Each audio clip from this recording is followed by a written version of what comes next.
Пошли. Все вместе. Какие ваши доказательства? They want you to comply.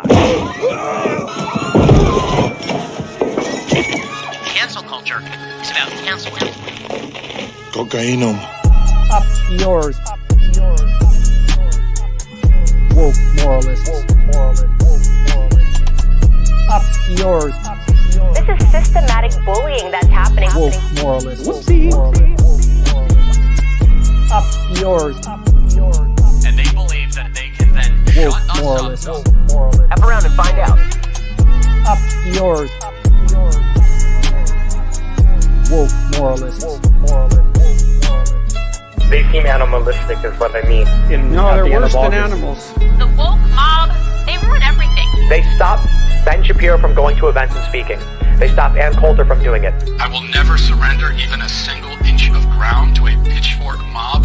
You never cave to the mob. We will never bow to the mob. Ever. No matter what. Do you see the final expression of cancel culture in terrorist groups like Up yours. We'll see who cancels who.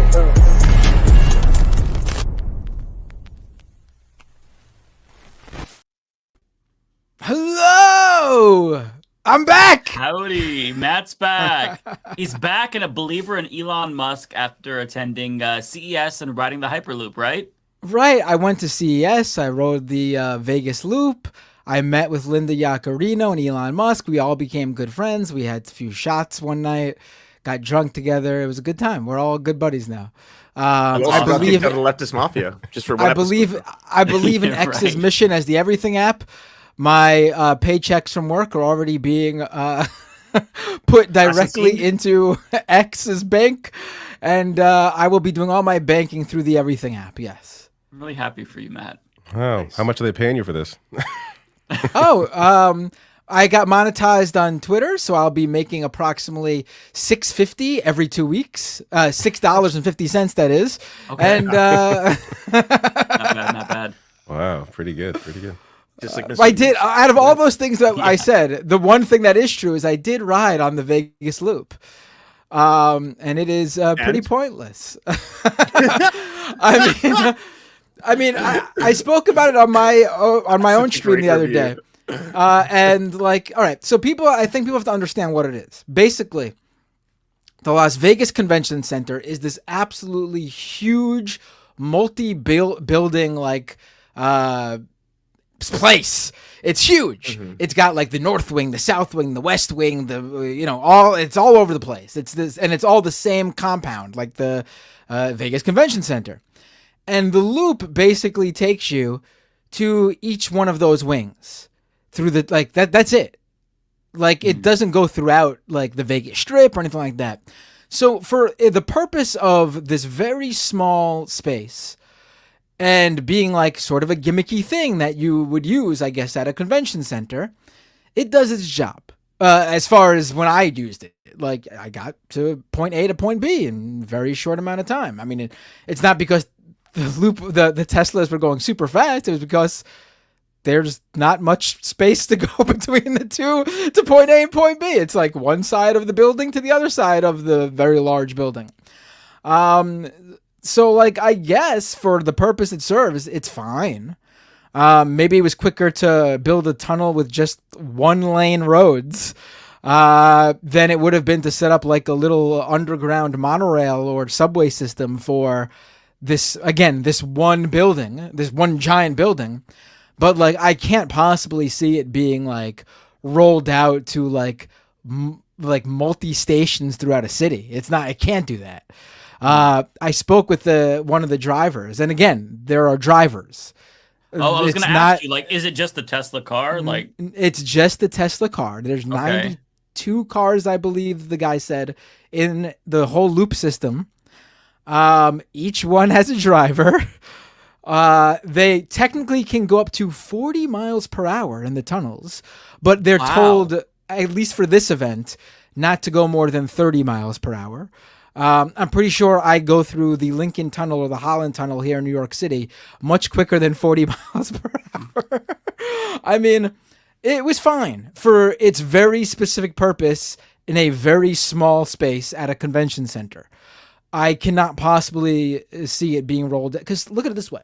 If one of those 92 cars broke down in one of the tunnels, there's no getting to that station for as long as it takes to remove that car from the tunnel, because again, the tunnel has one singular lane.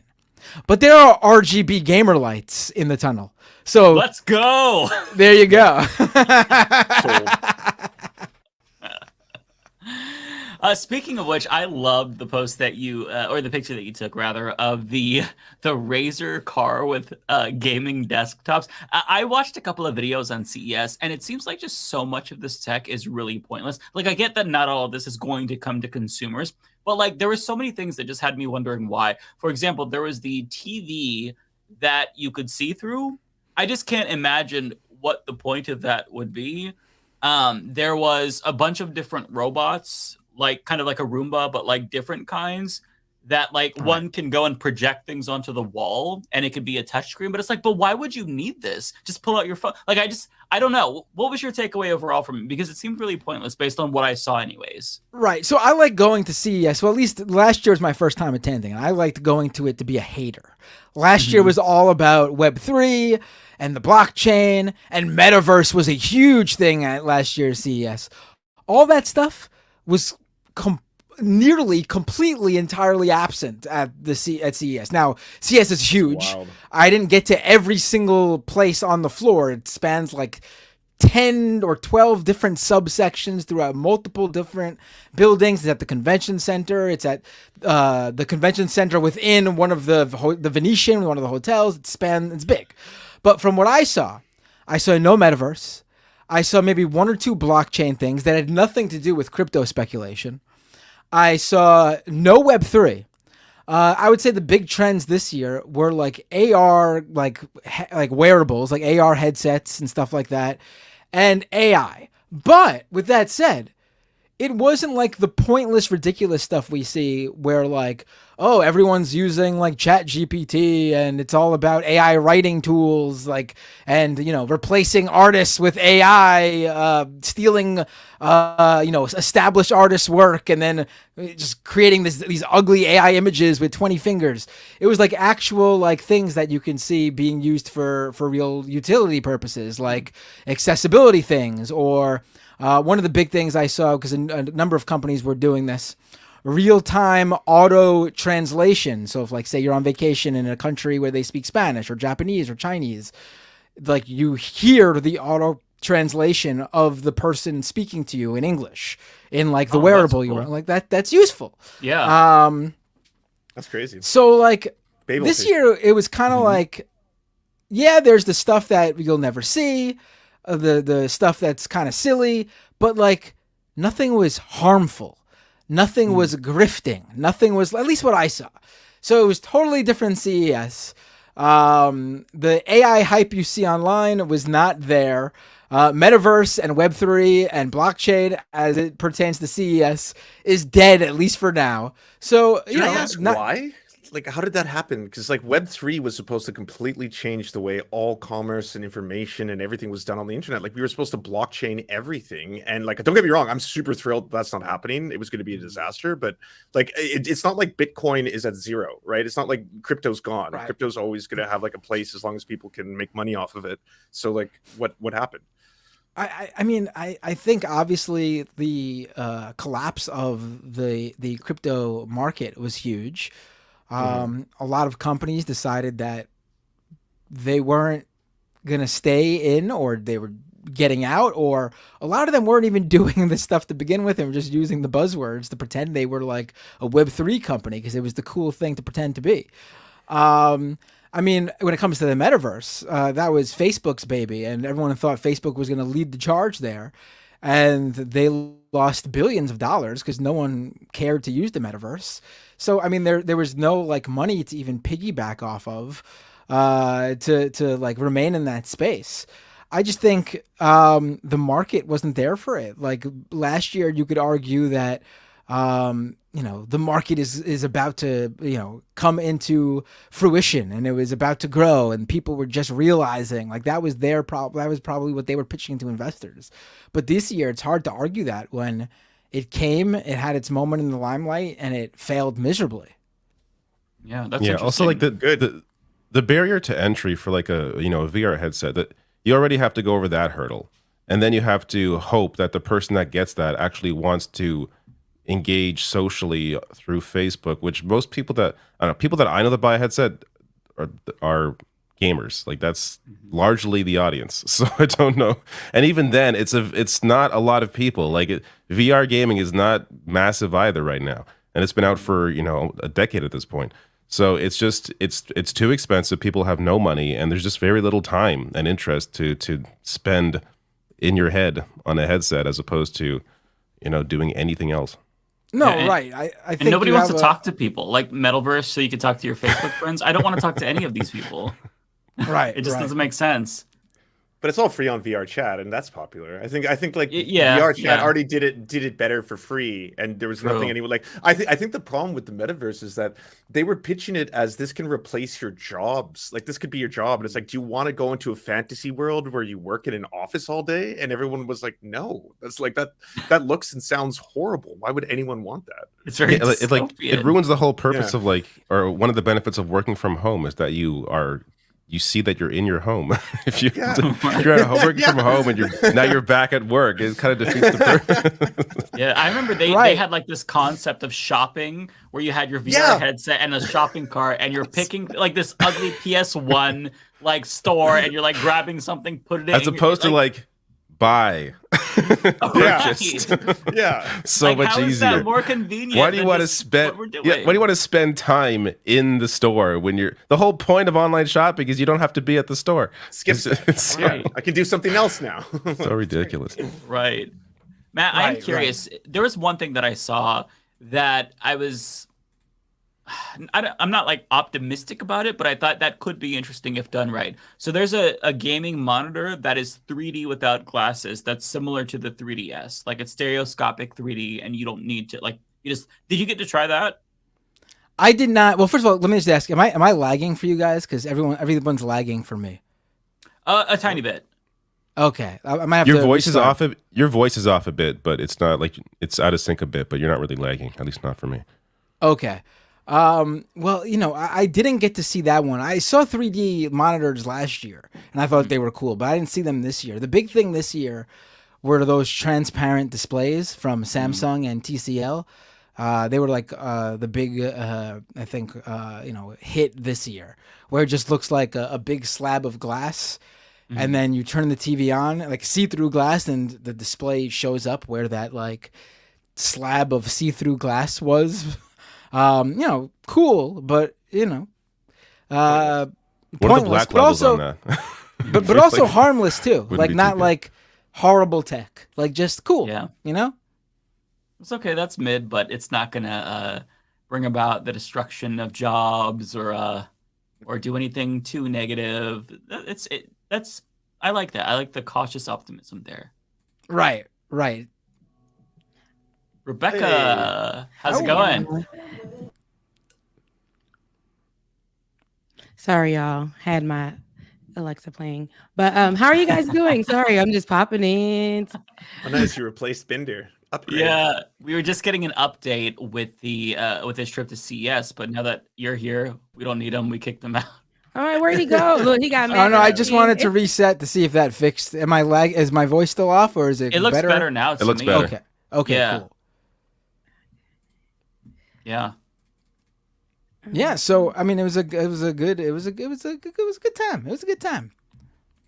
Nice. How was your week, Rebecca? Oh, it was how was my week? It was it's been a lot, like work, but I had a good therapy session, and good. I had I'm not somebody who set like this year, I would say like too many resolutions this year, because I feel like I started like at the end like of December. I was like, okay, you know what? Or even like the beginning of December, I was like, okay, you know what? We're gonna do some things. And like I said in the short clip that I had posted, I've already failed like a lot. And I think this week it was a lot of failures. And I was taking it a little hard on myself. So it was kind of hard, but then I was really like speaking like words of affirmation in those times. Not like I would say in a corny way, but I was more so like, okay, I'm thankful for what I have. I'm thankful for this. Every time something was going wrong, I would just find something to be thankful for. And that was helpful for me to get through the week. So it wasn't bad. I just had to navigate through some issues during the week, but it was all right. Nice. No resolution is going to be perfect. That's one thing to keep in mind. Yeah. I think we all, there's like even statistics about this. Like one of the most popular resolutions is like fitness and gym, and people usually stop altogether within like 2 weeks, I think it is. So, but sometimes people don't. Like I had a New Year's resolution last year to lose weight and go to the gym, and I stopped, but then started again, and then I met my goal. So, it's sometimes you just fuck up, but it's okay. Yeah, and that's fine. Like I said, you could mess up a million times, but you gotta be, because I mean, I'd be like, okay, I'm not gonna do this, I'm not gonna do that. Like I've been doing the dry January without necessarily, like I didn't know that was a thing until I went to the store, and now Target has like these champagne bottles. Like they have a section for it. Beer, but it's non-alcoholic. Champagne, non-alcoholic, like a whole section. I didn't even know that they catered to that. But I've been doing that, and that's been really good. Like just going through the month. Not that I'm like a drunk or anything, but I do love a good glass of wine. And on Fridays, I will go get me some Haitian rum and have that, like a little party after work in my home, and take my ass to sleep. But I've been doing that, and that's been really helpful navigating through like issues without feeling like I need a drink. I need a drink because it's been a day, it's been a week. So that's been good. And working out too hasn't been like sluggish. When I'm drinking, I know I'll be like fighting through it. I ain't gonna hold you. I fight through it. And because it's been so cold, I haven't been able to go hiking like I usually do. So I've been doing like inside or at the gym here. And I don't be wanting to get up. So like, but being sober, I'm like, okay, I'm awake, I'm not sluggish, so I get to just get up and do what I need to do and do work. So that's been helpful. But the non-alcohol, they have a lot of non-alcoholic, alcohol-looking drinks. I didn't know this for January. It's a big thing with Gen Z. Gen Z apparently they're not as big on alcohol and drinking as like millennials were. Yeah. Oh, okay. We are. How do they survive? Yeah. How do they survive through life? Right. Prescription drugs, probably, or okay. Oh, that's fair. It's always something. Just trade one vice for another. Okay. Yeah, exactly. Just different substances, really. Interesting. But that's good. Generation Z gets it. I mean, alcohol has been. I think I started drinking more, and I'm blaming everything on the pandemic. Like at the beginning of the pandemic, we were having parties at home. Remember that? We were having like parties on Zoom. Like I was meeting up with old college friends I ain't seen in like 10 years. And we're all online and having our like birthday parties or joining together, and everybody had drinks. I mean, the liquor store stayed open and they were making a lot of money, and I was drinking everything in it, like wine. I don't even drink vodka like that, but we had like vodka. I bought it just because it was pink and it was cute, and we were just drinking. I tried new margaritas, like all kinds of things. And then I realized, girl, like you're gaining so much weight. It was food, ordering out all the time. It was a mess, but I think everyone went through that in COVID. Oh yeah, like that's the first time I would see friends like blacked out in Zoom calls. This is wild. Yeah. It was a wild future. Yeah, this is the future. And now we're all like in therapy, or we're all like, trying to wean off of some, like whatever our vice was at the time to get us through. Like people are trying to like not be so dependent on it and know they can, hey, I can live without that. There was a point in time that I did. I can, minimize this usage and be okay. So yeah. Yeah, that's good. I'm glad to hear that. Yeah, I have not made any progress towards my New Year's resolutions, unfortunately. That's all right. But care to share I'm not what they are? give up. Yeah, what are yours? Mine was kind of vague. It was just more like try to take. So last year was me taking my physical health seriously, and I do feel like I accomplished that. But I mean, it's a work in progress. This year, I really want to take my mental health seriously, and I'm not sure what that means. Like maybe see a therapist or something like that. I have reached out to a couple of clinics, but they haven't gotten back to me. It's just a matter of like figuring out who takes my insurance. I did start my own at-home cognitive behavioral therapy for panic disorder. Okay. And I we'll see how it goes. I'll keep doing that. But basically, you're supposed to simulate panic attacks by giving yourself a panic attack through various means.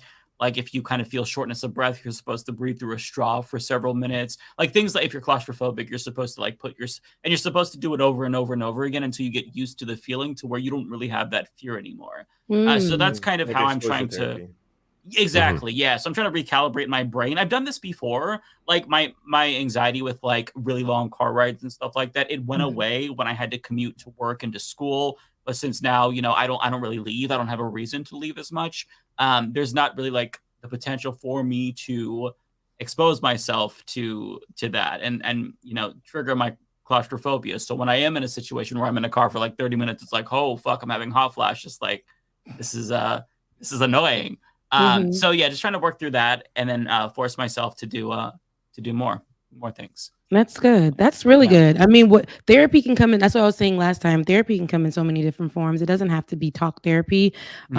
So whatever works for you, works for you. So that sounds good that you're working towards something. So that's good. Yeah.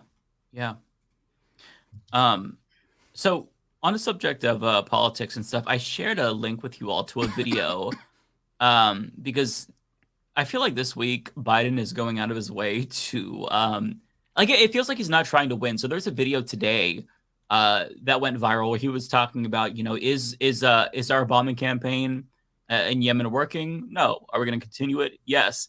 And then there was this interview on The View where Sunny Hostin asked Kamala Harris what the Biden administration's response is to young people, Gen Z, millennials, when it comes to Israel-Palestine. And her answer was just so bad. And somebody pointed this out on Twitter.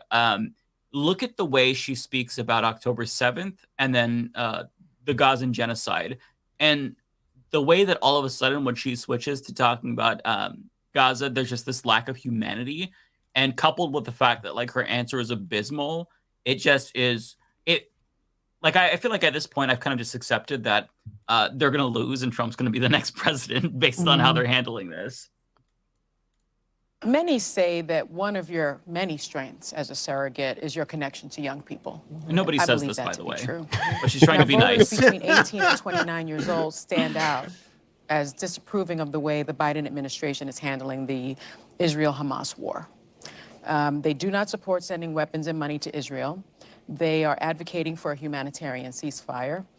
How does the administration respond to the concerns of this very important part of the Democratic voter base?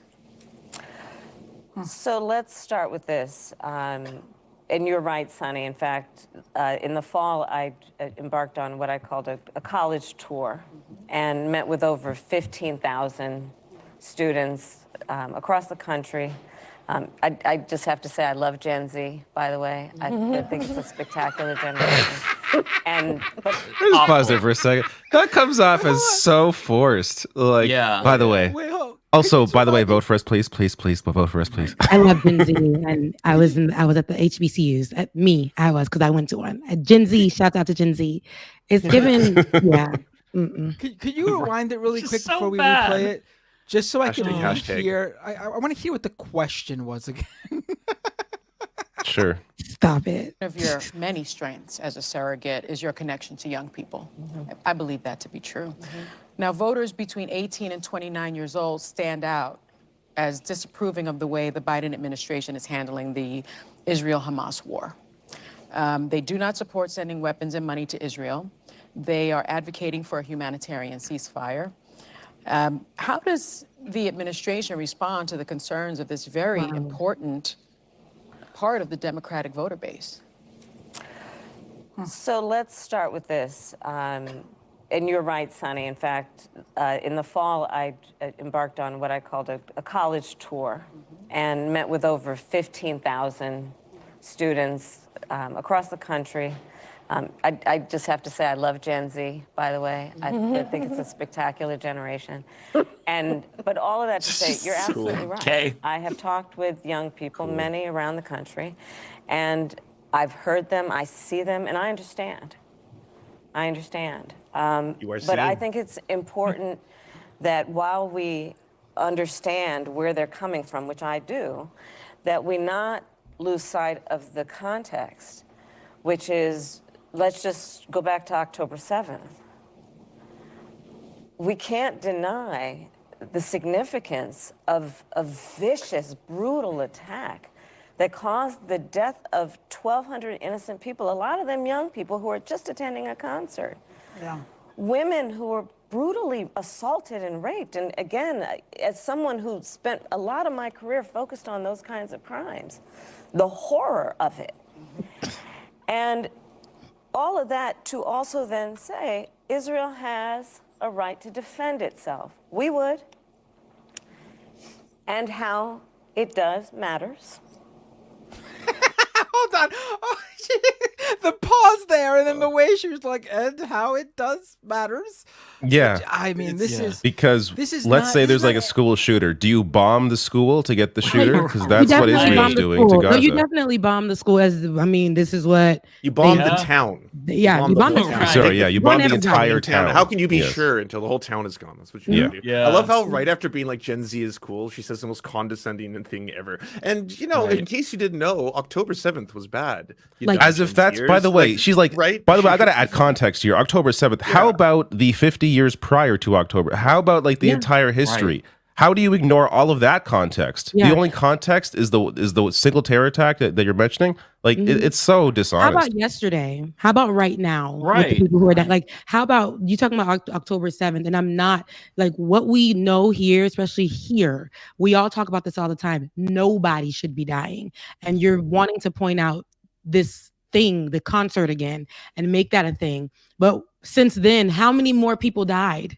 Okay. Let's talk about that, what we've been seeing. But go ahead, keep playing it, because see, I'm gonna get deep. There have been far too many innocent Palestinians that have been killed. The president and I and many members of our administration have been very clear. The difference in I've been on over I think 14, 15 calls that the president has had with Bibi Netanyahu about what Israel must do to protect innocent civilians. We all want this to end as soon as possible. And how it ends matters. Yeah.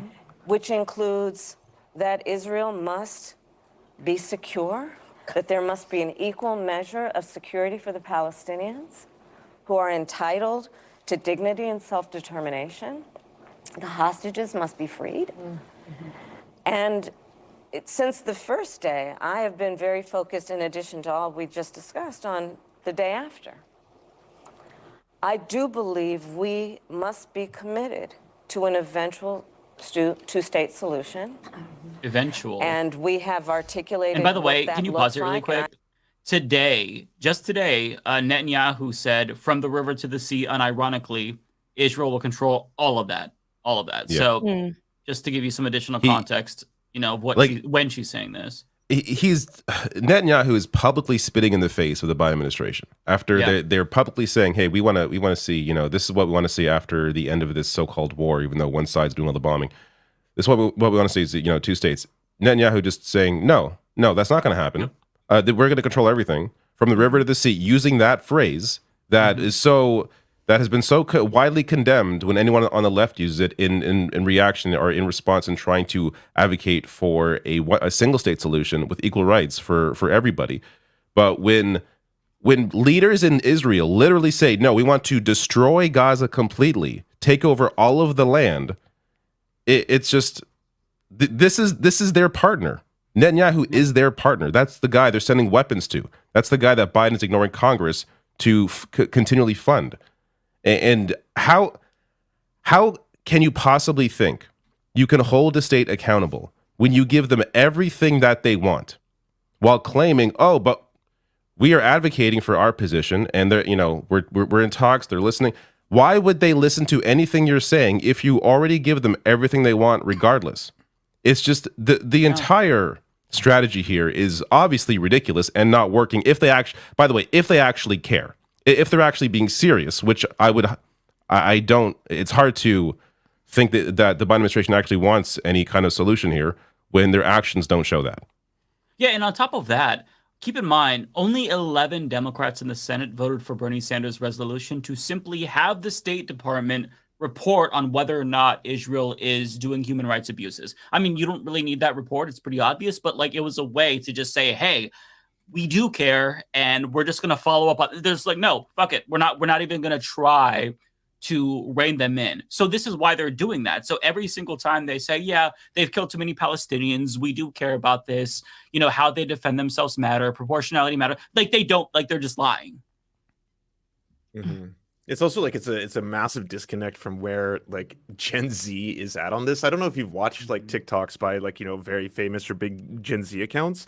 They are so tuned into this issue. Like what she's talking about right now, this could have been talking points maybe, you know, near the end of October or something. We're at a point now where you've got like hundreds, if not thousands of doctors going to the UN saying, hey, the mass starvation that we warned you about, that's taking place now. We're at the point where like babies are dying because their mothers don't have enough milk to feed them. So now newborns are dying. That's how fucked up it is. Like over 10 kids a day are having limbs amputated without anesthetic. Like at this point, to keep doing this condescending bullshit where it's like, well, we have said that we want to, you know, obviously limit the amount of human suffering. Like we're witnessing this shit happen in real time. Everyone is like, this is fucking fucked. Stop. I don't know. It's wild. Yeah. Like, why can't she mention the word ceasefire? We haven't heard her call out what's happening in Gaza or Palestine specifically. It's like she has to stick to the point. She has to stick to the talking points that keep Israel seeming like they're the only ones. But in comparison, if we juxtapose the two, Gaza, Palestine, the people are dying. They are going to obliterate that place, and Israel will still stand. And all of the allies, including us, will still back them. So, yeah. Met with not only Israeli leaders, but Arab leaders about what that can look like if we have a commitment to the day after. So all of these things are true. Madam Vice President, I like the sound of that. It took 244 years and 49 men for us to be able to say, It did. Madam Vice President. It did. People are dying. Never take it for granted. But let's talk about race in our own country. Okay. At a time when the Democratic Party is losing some support among Latinos. This one, it's honestly not worth it. She just responds to Nikki Haley saying that America has never been a racist country. Her answer here is perfectly reasonable. Nothing worth criticizing. I just wish that, like, first of all, I'm really thankful that Sunny Hostin actually asked this question. I think that's super important. I just wish that there was a follow-up, but she probably only had one shot to take, and that was it. Then we had Anna Navarro come in with the bootlicking, but yeah, it's not the so bootlicking. But I really wanted to hear what she said, because that would have been my first time hearing that. But because I remember maybe 2 years ago, was it? She said that America wasn't a racist country. Kamala Harris said this. Oh, she said that? Yes, she did. And I remember. Did she? I don't remember that at all. I covered it. And she said America isn't racist. And this is when this is the beginning of COVID. We were all fighting for something to be done for the protection of Black people here in America. And then with COVID at the same time, we saw an uptick in Asian abuse and Asian hate crimes. So then the Asian hate crime bill happened, and we didn't get anything for the African Americans or Black people in America. And so she did say that. And a lot of people were like, hold on, sis. Like, wait a minute. Like, that's not. So I wanted to hear what she said. Oh, I have that right here, actually. Okay, yeah, that might be because I have the article right here from The Hill. Maybe America wasn't a racist country then, and it at that time. It was definitely racist. That's why she said that, and then all of a sudden signed off on the anti-Asian hate crime. So that happened. So she knew that America was definitely racist, and she would have never had supported that bill to make sure that the Asians were protected because of Donald Trump's comments on China and, it being the China flu, all of that. And they were getting attacked in the streets. So she knew what's up. It's just, like I said, talking points. You got to stick to it. So just to clarify, though, Nikki Haley said that the U.S. has never been a racist country. Yeah, I think that's what she said. That's probably the difference between her and Nikki Haley's Kamala. name. I really would love to name her by her. Was it And she's Nimrata?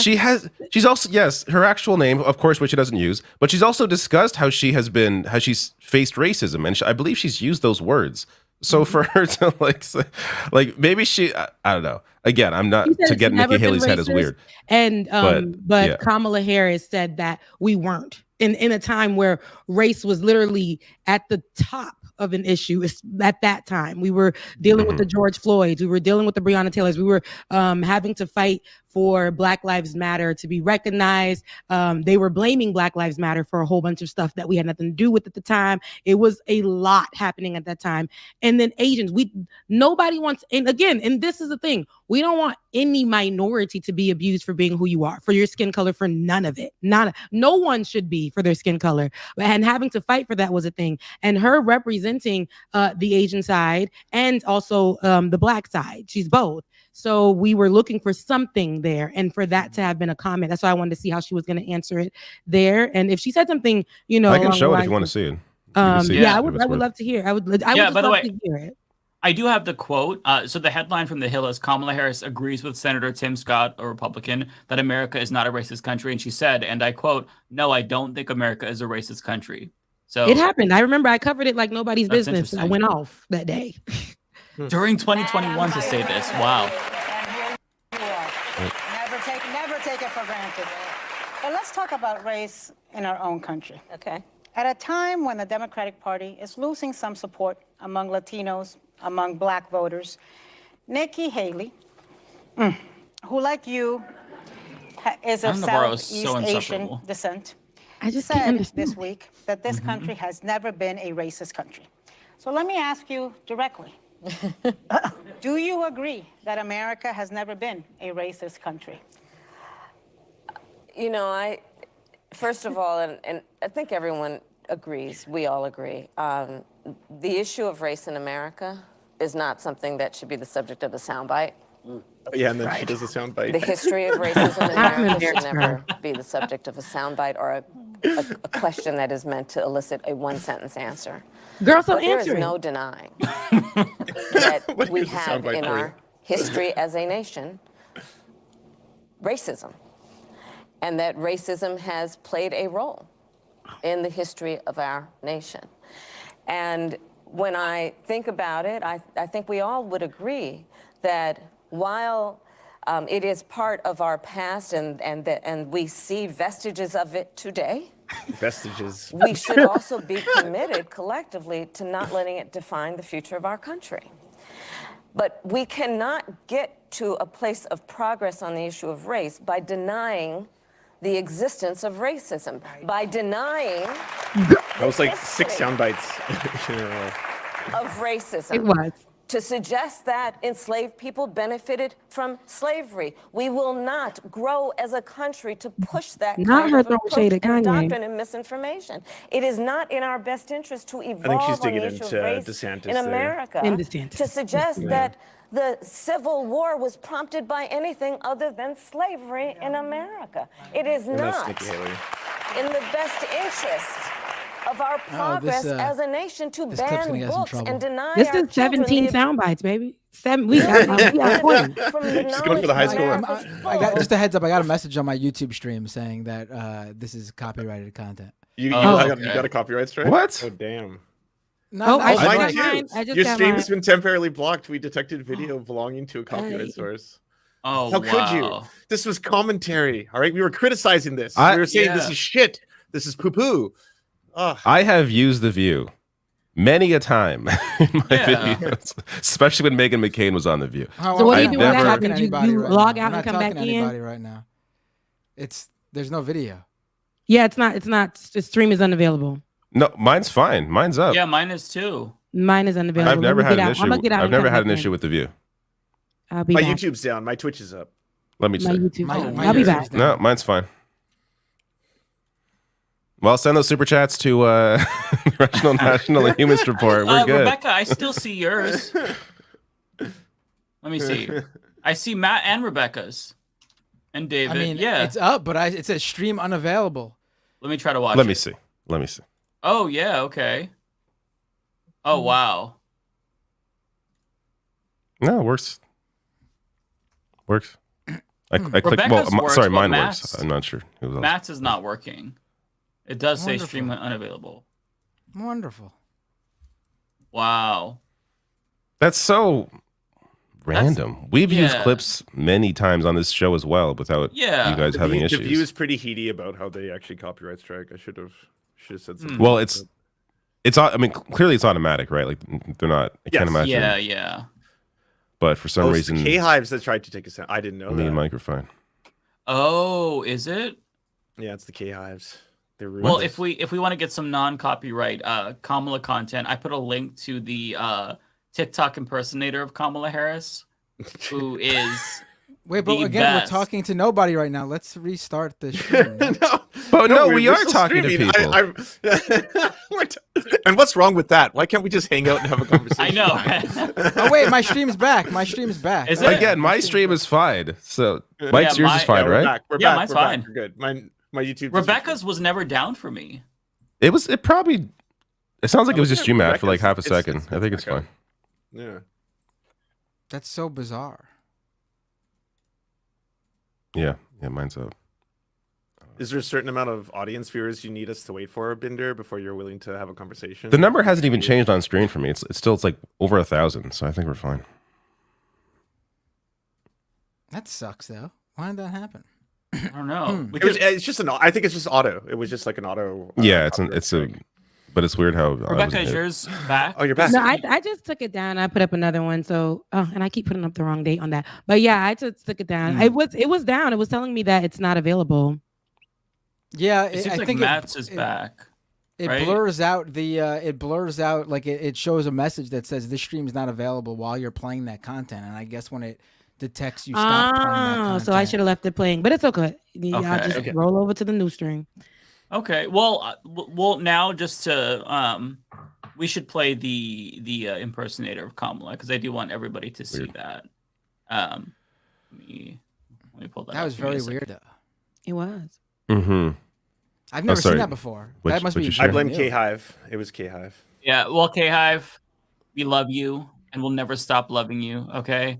But here's this for you. I'm going to share it. They're going to love it. It's objectively hilarious. Sorry, I opened your link. Have you seen it? It's so good. I'm trying to find out how to stop. What the hell's going on here? Here, you're gonna share it. All right, go ahead. Okay, yeah, I got it. Okay.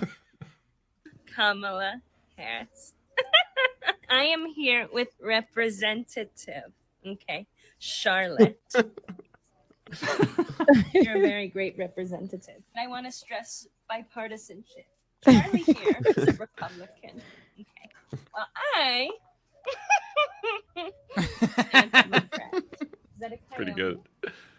Is that a coyote? No, it's not a coyote. Okay. Yeah. Okay. Okay. Did you hear that banshee? There was a banshee and it screamed. Did you hear it? The game is called Go So Down. wholesome. The laugh is on point. Yeah. It's a one-person game. Okay, I guess I'll watch. That's good. That's a fun game. Should I go down the slide?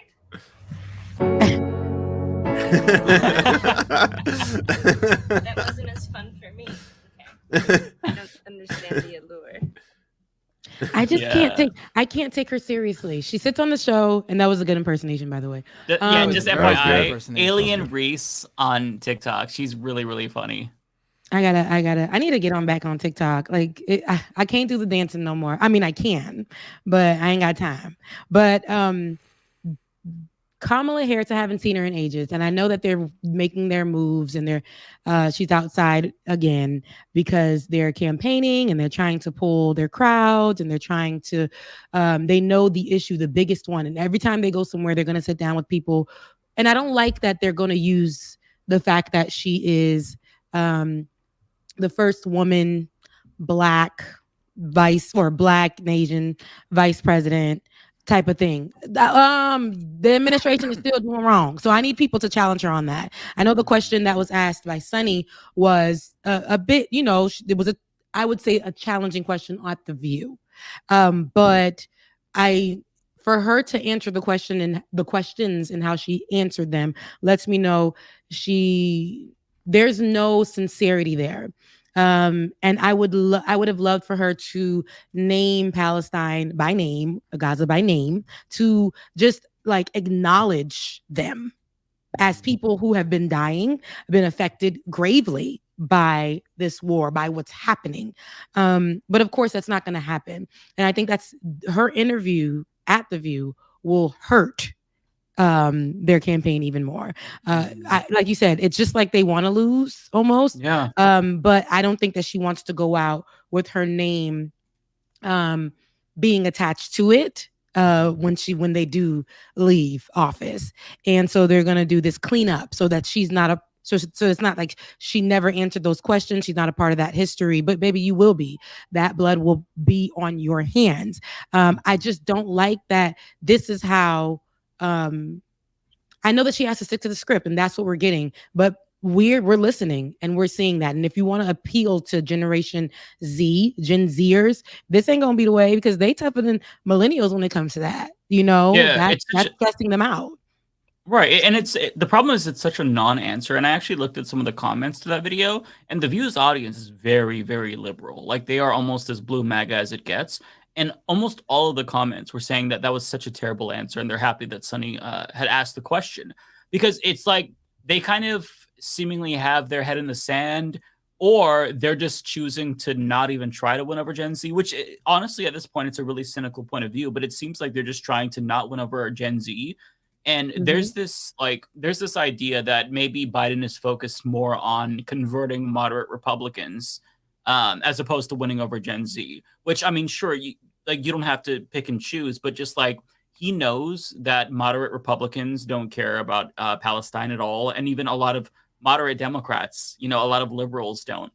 It is a young people thing that, in particular, an Arab American thing that he is struggling with. He is trying to win back Arab Americans, at least in a small way. He tried to set up a meeting with some Arab leaders in, I think, Michigan, but a lot of them were not even willing to talk to him. So that's, I mean, it shows you that, okay, there's this like instinct in him to think, oh, I should try to repair this bridge. It's a little bit tone deaf to do that as you're still doing the genocide, but he at least he has the self-awareness to realize I should do this. When it comes to Gen Z, it's just like, fuck off. Like that's the sense. It's too little too late. Like, right. What are you talking about? They've been dying for a minute now. And a lot of people have been murdered. And you guys are still parading around as if there's no blood on your hands. You guys haven't aided in this. And that's problematic. And I think that when you're just not being sincere, when you guys are showing up and you want these old accolades for being the first and for attaching yourself to the first, and we're tired of it. Like I said, even when Barack Obama was president, it was beautiful. Like we went through that already. So, but when things were wrong and when things needed to be questioned, like, we're going to do that too. Great to have you as president. Love you. Mean it. But now we got some other things to talk about. And Kamala, I haven't seen you since you sworn in. Maybe 3 times, baby. Like, I don't understand. So this is a great time to start answering some questions and to show yourself, and this is the best time, because if y'all ain't going to win, baby, you shouldn't be going out like this. You just shouldn't be going out like this. But I understand she has to stick to the script. It's not going to work, though. That's the fucked up thing. Like, people aren't just going to turn this off. You're not going to forget this, especially like key demographics that you need to win in like swing states, Arab voters, Muslim voters, young people, people of color. They're not all suddenly just going to be like, oh yeah, we're past that now. Yeah. I mean, it's not about canceling either. Like, this is beyond that. This is actually people understanding what leadership should look like, what we want our leadership to feel like. And if this is what we're going to have for Democrats, or, this ain't it. This is not what we want to sign up for just because you are the first woman and woman of color vice president. We made strides with that. We get that. We acknowledge that. But there's bigger fish to fry here. There's bigger things to have a conversation about. And where are you on the side of that? Yeah, and that's the thing. They try to gaslight us and make us feel like we're still making progress as a society because there is improvements when it comes to descriptive representation. Right, we had the first Black president, now the first female president. Like, these are all objectively good things, I think, but it is not a substitute for actual policy. It's not a substitute for actually making progress. Because the reason why descriptive representation, in theory, is supposed to matter is because that's going to get better substantive representation for these marginalized groups that were historically disrepresented and excluded. But that's not the case with these Democrats. And they do this to every single group. Like, back in 2020, I remember after Pete Buttigieg tried to steal the fucking Iowa caucus from Bernie Sanders, there were these liberal ass celebrities like Billy Eichner who was saying, can we just all stop complaining? The first gay man maybe won the I'm like, shut the fuck up. Like, I don't give a shit what his identity is right now. He's not going to do shit for me when it comes to student debt. And shut the fuck up. Like, if somebody wins and they have the right policies and it's like, oh, they also happen to be gay. Okay, cool. Wow, we've really come far with regard to that. But like, it's not the end all be all. And to these neoliberal Democrats who don't actually have the policy substance, they kind of like over rely on that as a crutch where it's like, hey, I get that, you're mad about the genocide, but Biden has a bunch of gay people in his administration. Like, it's not the same thing. Like, they're so tone deaf and they're misreading the moment and they don't know how to talk to Gen Z. So it's just kind of like, whatever. It only knows that gay people are electable, but not that gay people have equal rights. That's what that milestone basically means. Right? Exactly. Yeah. And they want you to focus on that. Like, I get a gold star because I did this. And this means, I'm like, okay, that's great. But does that mean for my future when I decide to have children, or even for myself, what does that help with my housing costs? Does that help with me getting health insurance? Does that help with my education? All of these student loans that I have. What does me putting you in place look like for me and 4 years or 8 years or whatever in the future? That's what we start. I remember when I first got into politics about like 8 years ago. Oof. Child, I was a young thing. But, when I did, and I remember Ben sitting me down because I'm so used to journalism and just really giving you the who, what, when, where, and why. And this is when Trump just got in office. So now digital journalism gave you the free space to start actually giving the facts first. And then we go into conversation where we're actually getting real and, whatever. So digital journalism gave us that. So I remember him sitting me down because I was just so used to giving my journalism voice, reading off a script. And he was like, let me sit you down real quick. What do you think about Kamala Harris? And I'm like, she's the first Black and she is. And she went to an HBCU. And he's like, what do you know about Kamala Harris?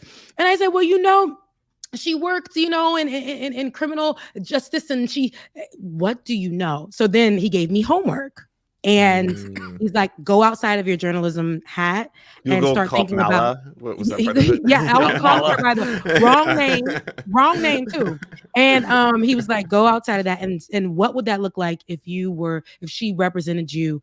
Know her history, and then come back to me. So he gave me and my two colleagues who were both journalists as well that homework. We came back like, oh, Kamala, because that's her name, because we was like Kamala, and he's like, no, get her name right first of all. So, and we were just like, oh my goodness, I don't think that, like, why would she? And he was like, okay, now let's have a conversation on if she was vice president, what that would look like. And so we would have these mock conversations. And then we started saying, okay, you know what? We can see it beyond this person being the first, because, we can see it beyond her being a woman. How does that help us? Does her being in office actually help women instead of just having conversations about what it would look like to help women? Where does she actually stand? What's her history? So, what would that look like if you were to have children and all of this stuff? So now that started to become something that I started looking at, because it can't just be, damn, she fly. Oh, she's strolling. Oh, she had her hair in a wrap. She used to wear bamboo earrings on the yard at an HBCU. I went to an HBCU. I wore door knockers as well. But I mean, like, where are we going with that? We were cute then, and it was great that she's part of our HBCU history, but what she has represented and a lot of things, like, it doesn't help. I can't say that her being Black vice president, but her standing beside genocide, just because she's Black, I'm not going to sit here and be like, but she's a sister. It doesn't work for me. We can't do that. It's like that comic, I don't know if you saw, and I can't remember who it's from, where it's like, it's these bombs getting dropped and the people who are being bombed are like, wow, it's so nice to witness progress. It's the first woman who's bombing us. Like, it's just, yeah, you know, and that's not like, again, I don't want to like perpetuate this false equivalence between Democrats and Republicans. I don't want to make it seem like there's no difference between Biden and Trump. Obviously, our audience knows that. But like, it's just really frustrating how tone deaf and out of touch they are. Like, for all of this talk from Biden about how important democracy is, he needs to act like it and try to fucking win. Sorry, go ahead, Matt. No, I gotta interject there, and I think, you know, I agree for the most part on what you just said in terms of there being no difference between Democrats and you know, obviously there is. Right. On this particular issue, though. Oh, right, on this issue, yeah. I really don't think there is. Oh, in terms of at least actionable, you know, actions, I should say, that have occurred. You know, because. Sure, Trump might have, maybe Trump, if he was in charge right now, he would just let Netanyahu know outright, quite publicly, that he has full support. He would, you know, destroy Hamas, to do this, do what you got to do. And then Biden, the administration, basically says, you know, they're our allies, October 7th. We have reiterated our concerns about, but in terms of what's actually going on, there's no change. Because at the end of the day, the actual pressure being put on Israel is pretty much the same between either party, between either administration. I mean, I do think whenever the aftermath happens, I think there'll be a difference. I do think there will be pushback from Democrats if Israel tries to reoccupy Gaza and settle there, whereas the Trump administration would be gung-ho about letting them and helping them do it, actually. But in terms of like what the Palestinians are going through right now in Gaza, I'm sorry. You can wag your finger at Israel all you want. If the end result is still absolute mass casualties of innocent civilians and no recourse, no repercussions to Israel, it's the same between either a Biden administration or Trump administration. I'm sorry.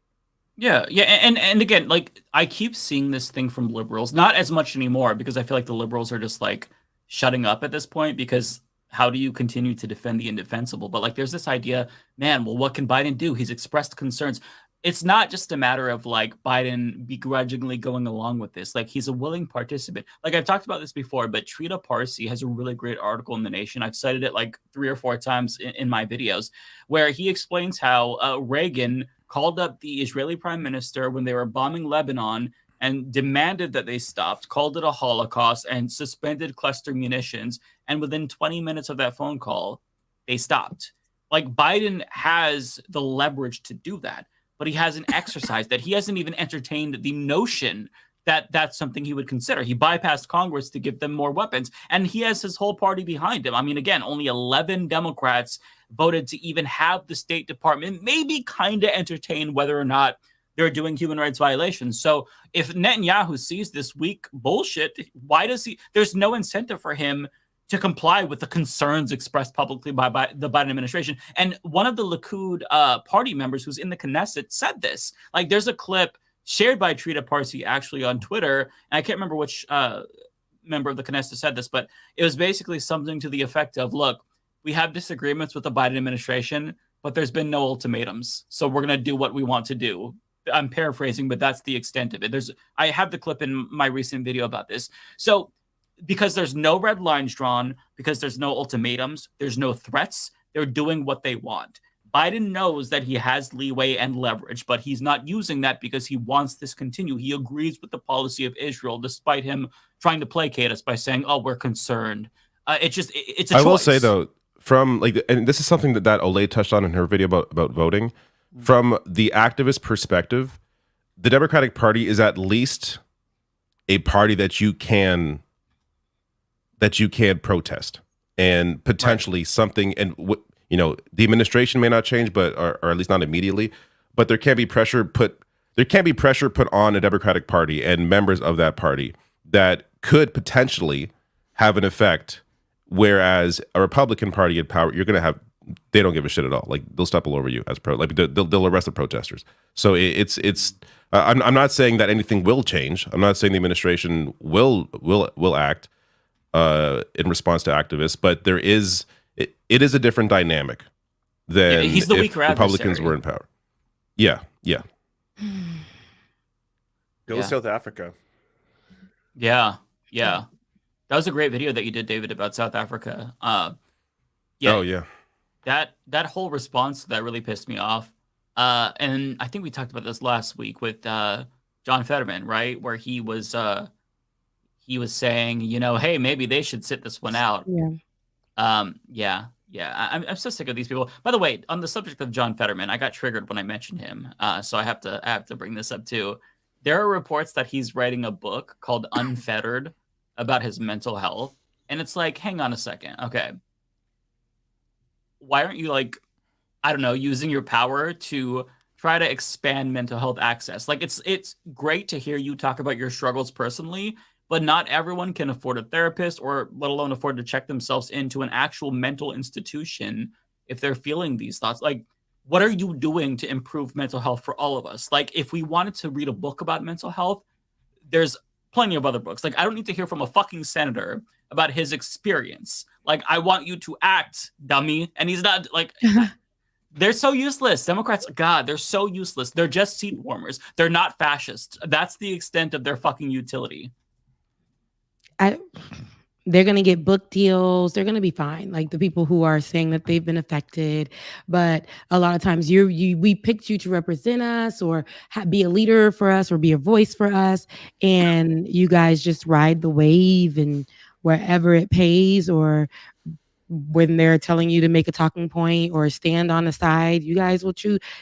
I don't understand who we have as leadership right now. But like you said, David, I will agree with that. I mean, there can be change there. There can be. They're not people who I think are opposed to it, but I think sometimes we get places where people are too silent, who are supposed to be our representation. And I think that's where it becomes problematic, because we picked you to be our leaders and our voices. And when we need you guys to step up and do what you need to do, and this is not all of them, but it sucks that you are our representation and you can't speak up. Or when you do speak up, sometimes it's on the side.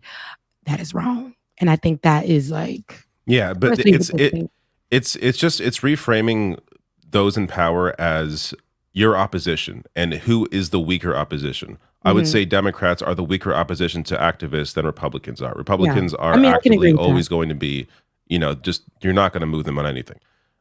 Democrats are the weaker opposition. Did you guys see when Vivek, he pulled out? Right, he ain't running for president no more, because I mean the numbers are low. But did you guys here? Let me drop it in the chat. That Ben had talked about it briefly, where he was speaking to a group of people, Republicans. And I think I said it on this show. I've said it on Like It or Not. I'm like, I don't know who he thinks he represents, but those same people, the Republicans, the people he wants to cater to, see him as Middle Eastern people who were responsible for 9/11. That's what they see him as. There were interviews with people in Iowa who were like, I couldn't vote for him because that's the one that I want. So I'm just like, he's not Muslim. Wait, what? Yeah, because his name bothers me. But I said this though. I'm like, even though you aren't even a part of the group of people from the Middle East, like that they're talking about, but they're going to look at you because it's racism, and they're going to say that you are that. And, but I just dropped the clip in the chat. Well, where Babylon Bee, do you know the Babylon Bee? They're like the right-wing Onion, basically. They put out their like joke of the day where they're like, Vivek will get a job at 7-Eleven now for the Trump administration, right? Yeah, and so a whole bunch of Republicans were in the I was surprised, okay? This was the wokest I've ever seen the MAGA crew. They were all dropping like, kind of in poor taste. I mean, come on, the guy's on our side. How could you do this? And now there's like this little mini war going on amongst them where like Matt Walsh, all these ghouls, they're all like, oh, everyone's got to wake up and realize like this joke isn't racist, it's hilarious and all this kind of stuff. They be your own people, huh? guys, but I don't like his name. I don't like where he came from.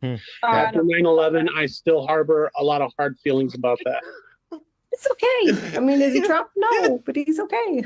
I had somebody call me for Vivek, and that person could not say his last name. But I was like, come on, are you just picking people out of the street or what? Like, you got to be able to say the candidate's name. I'm sorry. No other candidate did more to pass up. Yeah. You got to be able to say the It's candidate's amazing. name. I didn't like your name. You remind me of the people who, you know, were responsible for 9/11. I called that. I'm like, that's what they think of you as. Like, they don't care what your real history is. If you're Indian, if you're this, if you're that, Southeast, and they don't care where. They gonna look at you like you're a terrorist. And that's just what it is. It's pure racism. Then they said you got to be able to pronounce the last name. Meanwhile, their last names are like Smickenvich and all this other stuff.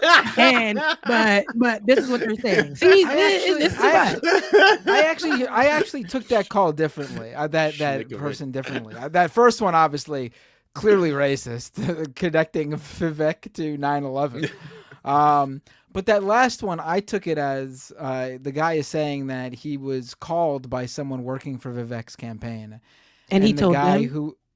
The guy who was trying to convince him to vote for Vivek couldn't even pronounce his own candidate's name, meaning that like the guy obviously was just like he wasn't actually really for this candidate. Okay. Mm-hmm. Like that's how I took it. Like, I see. You know, if you're advocating for someone and you're working for them, then I mean, I assume you should be able to pronounce their name correctly. But they don't care to do so. You can look. We knew when we were watching, like how they treated him, in the debates after like the first one, after the first 5 minutes when he came in a little strong, and then it was just like they're like, yeah, no, not this terrorist. Like they were giving the vibes, and then the next time we seen him again, it was hardly even any hand clapping or woo, like it was hardly that for him. He knew what it was. Him looking the way he does, his name, and they don't see him as a true American. Now he tried to cater to them, but at the end of the day, they want their own. They're gonna want their own, a clean cut, racist, Christian. Good old Christian, evangelical, good old boy, and can't have a vagina, has to be against everything, type of person representing them. Yeah, I just shared a clip in our chat. This is a clip from at the beginning of the video that I did about this, but just watch like the first minute. So this is Vivek's wife talking to a couple of Republicans in Iowa, asking them what they can do better or something to that effect. And then just watch. I saw her your video look. on this, Mike, and it actually made me feel bad for her because I was like, right? she's been so patient, with people who are just sitting there like, I'm sorry, but like, terrorist, and you're like, yeah, no, but like she's trying to explain it so calmly and collectively. Like, genuinely, I felt horrible for her. Yeah. What do people say gives them like, oh, I can't vote for him because what are the things that they tell you? What answers can I help you provide? She's like, should I say this? Look at her face. Or just see. Well, the only one I've had, and I couldn't even remember who said that to me, but they mentioned it's dark skins, and they think. Why in quotation marks? Yeah. What they believe I thought I was covering for it. I don't know, but yeah. And I tried to explain. Fair, not much we can do about that one. Well, yeah, so yeah. Because dark skin is black. So dark skin is like, he was dark skin. He ain't white. He wasn't black. But he was dark skin. So yeah. Got it. Yeah. It's just that I feel like this shouldn't leopards, be I tell you. Right. I mean, they're too racist to vote for Vivek. And it's so sad that, he went out of his way to like reinforce their white supremacy by talking about the Great Replacement conspiracy theory, thinking, man, they're gonna see me as one of them. I can show them my humanity if I convince them that I too agree with the white supremacist bullshit. And they're like, sorry, but we think you're Muslim and you're brown. Like it's just so sad. Like, but that's you're terrorist. You're related to the people that are responsible for 9/11. That's you. And he's not even close. See, this is how dumb that base is. No research, no nothing. And they just go off of skin color, you know, the visual. And I mean, aside from that, he was not. Come on, to me, he wasn't qualified. I thought he was going to come with something, very much something, but he gave very much nothing. So other than that, though, you know, that base would have never. They would have never chosen him. He was at the bottom with Nimrata. Yeah, he was basically a proxy for Trump, who didn't want to participate in the debates. Right? He was the Trump surrogate, the Trump bootlicker. And as soon as Trump attacked him, it's so weird seeing somebody like campaign against the person that they are expressing their love for so much. Like, Trump is the greatest president we've ever had, and I'm also running against him for some reason. He wanted to be the Barack Obama for them. He wanted to be the young man of color for their side, and he was doing when he spoke, he wanted to speak with that fervor and that youngness, but then it was like the confidence. But baby, they wore him out in minute 2. And it was just his little hair, it was the sweat on his forehead. It was just like, give up now, baby, because they're about to drag you. And they did. Yeah. Does he not look like Butthead from Beavis and Butthead? He does. Jimmy Neutron. That's what I get. And that too. Oh, right. You said that before. Yeah. That's better even. Yeah. Yeah. It's terrible. Oh, Matt Gaetz will forever be Butthead. Oh. Yeah, Matt Gaetz. And the Whovillian from The Grinch. It's Whovillian, right? Did I say that right? From Whoville. You all know what I'm talking about. Cindy Lou Who's relative. They're called Whovillians? I'm not sure, but I know that would make sense. I just didn't think about that. Yeah. Whovillians. I could be wrong, which is why I kind of Matt Gaetz looks just like him. He looks like a combination of Cindy Lou Who, like a relative, a descendant, Butthead, and a pedophile. Excuse me, a PDF file. God damn it! Now we're off YouTube for good. God damn it. I tried, and I couldn't censor myself quick enough. No, a PDF file. A pedophile. You could still call someone a pedophile on YouTube. You just can't use copyrighted content. Yeah. Well, disclaimer: I'm not saying he's a pedophile. I'm saying he looks like one, just for just for legal reasons. Well, just in case, let's use PDF files. Right. PDF files. Some people look like Word documents. Others look like PDF files. Somebody said Peter file. That sounds. It's just like what. Yeah. Yeah. Was there any good news that happened this week? Because I'm kind of a picking up. Maybe a cute dog story. Like, do we have anything, people? There was a good story. I think the Emmys happened, and Quinta Brunson was one of Lily Gladstone became the first Indigenous woman ever to win the Golden Globe for Best Actress in a major motion picture. That's huge. For Killers of the Flower Moon. It was a pretty incredible moment.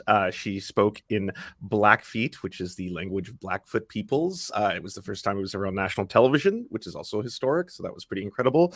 And she looks like she may be poised to win the Oscar for best performance in by a woman in a motion picture. Even though I know that she is Two-Spirit, she goes by she, her, and they, them. But that's awesome. That's great. And I also think that award shows are just rich liberals giving each other gold. So I'm not here to talk about how great the Oscars are and how they're changing the world, but it is cool to see that, especially amongst the Indigenous community. Everyone was very happy. I didn't know that she was Two-Spirit too. That's cool. So she's breaking some glass ceilings. Nice. So with that, Quinta Brunson, who has the show Abbott Family. That's her show. Not Abbott Family, Abbott Elementary. Abbott Elementary. Quinta Great show, Brunson, by the way, really funny. She took great show. It's coming back. Quinta Brunson, she took home an Emmy earlier this week for the Best Actress in Comedy series, right? And that made her the first Black actress to win the category since 1981, y'all. When the Jefferson star Isabel Sanford won it then. So, and she won for her performance, of course, in her sitcom. And that's the one that she actually created. And I love her history because maybe like a little bit over 10 years ago, she was doing Vine, and maybe it was Vine at the time, and she went viral on social media for doing the McDonald's where the man is ordering and he ordering a large with the fries, and she's on the side and she's just like, a large, like, okay. That was her? That was her. I didn't know that. Oh, that's wild. Yes. And so from that to where she is now, where she has her own show that she created on ABC. okay? Abbott Elementary. And it's good to see that she can come from here to where she is, from there to here now, and be a part of history since 1981, right? The first woman then who won that award from the Jeffersons. No other Black woman, and that's the Black woman, I would say, actress who won in 1981. Now she's the second, and she's the first since then. So it sucks that it took that long, and it sucks that there's only two, but she's making history. So just from her making that Vine video to where she is now with her own show and winning awards, it's a beautiful thing to see. I didn't know she was a Vine. I think it was also at the Emmys. Ayo Edebiri, she also won, becoming the third, I believe, Black woman ever to win in her category for The Bear. Which I know is a divisive show. I'm not here to I watched The Bear. I know what it's all about. Don't worry. I like The Bear. Why is it divisive? Ayo is I don't know if you don't know who she is. She is killing it. I didn't know who she was like 5 years ago, and in the last 2 years, I've seen her in like so many good projects. She was in like a hilarious LGBTQ plus comedy, Bottoms. She was in the new Teenage Mutant Ninja Turtles movie. She's crushing it. She's really good. Oh. Why is The Bear divisive? Is there something that I'm missing from it? Because I watched it and I really liked it. I don't think it's a bad show. I just think some people are obsessed with it to the point of like, to me, it's stress porn. It's just like, you want to watch a bunch of people. Yeah. I've worked in a restaurant, so I've worked as a dishwasher. I've worked at a lot of different. I know how stressful restaurant jobs are, but just watching that like for an hour or 30 minutes or an hour, however long it is, for like an entire season, and it's just like, it's nonstop stress porn. It's like, this is fucked up and stressful. This is fucked up and stressful. It's like, this is what it was like. This is what like working in a restaurant is like. They capture it well. Yeah, and the acting is really great too. So what do you guys think about these award shows not having hosts? I know the Emmys didn't have a host, I believe. And because they tried, they couldn't find one apparently. And a lot of people were just like, nah, it's like now it's becoming like a death rattle. Because you either like, you have to go so hard that you get alienated. I could host by the that shit. or... They should hire me. I'll host that you might shit. get clapped hosting an award show. You just never know. Now, It's just unnecessary. It's unnecessary. You don't need a host. Who cares? Who cares? I'm down. It's not necessary at all. I feel like it gives it's not order, necessary. and I feel like it gives it order, and sometimes it get like if you get a good that's what the host, voice on the intercom, whatever the hell it's called. That's what that voice is for. It takes away from that's me. The order. But the hosts have been so sucky that they haven't been able to I think that the hosts have been trash, so they haven't been able to find a good host that can bring order, laughter, some entertainment or something like that. They haven't been able to do it, so they've just been going hostless, and it just to me be looking. It's just always so cringy. I'm just like, all right, I don't need to hear.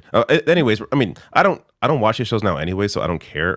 But I just feel like the host was never really a driver for me. It was more like, I want to see if this person wins. Which, by the way, it's worth mentioning. On a downer note, Better Call Saul didn't win shit again. They set a record for the most nominations without winning an award, without winning an Emmy. Show an award, okay? Same with The Wire, okay? You're a good company. It's Always Sunny in Philadelphia. The Wire was a lot of great at the shows very least, never though, won a single one. At the very least, The Wire was like completely ignored. It got like one nomination for writing once, but Better Call Saul got like 52 nominations over its lifetime. It's an amazing fucking show. I would almost say it's better than Breaking Bad. Hey, watch it now. What is the show? You know what? I think it's better than Breaking Bad. David, same creator, same world. I think it's better than Breaking Bad. But it's amazing. It didn't. No, what's the show called? What's the show name? Better Call Saul. Better watch Breaking Bad first if you. But you kind of need to watch Breaking Bad first to watch Better Call Saul. I'm behind because I don't even know what it is. It's good. It's both shows are really, really good. Yeah. So has anyone... Binder, are you going to volunteer? Because your chat right now is like Binder's going to ask for all the super chats in the middle of hosting the Oscar. Hell yeah! Let's hope at that point you're being paid properly. I'd easily clear what $200 at national television, right? I would imagine so. I'd send you $1. I would love it. I think it's pretty funny. So if the A's or the Ask, whatever would hire me, if they let me plug my Patreon or mention super chats, they wouldn't have to pay me. I would just they could do cost free for them. Right, because they're gonna pay. They're gonna be like, just go ahead. We're gonna definitely give our money to Bender, and that's it. Oh, so. I would kill it as host of one of those. I know shows. You would. I'd be so good.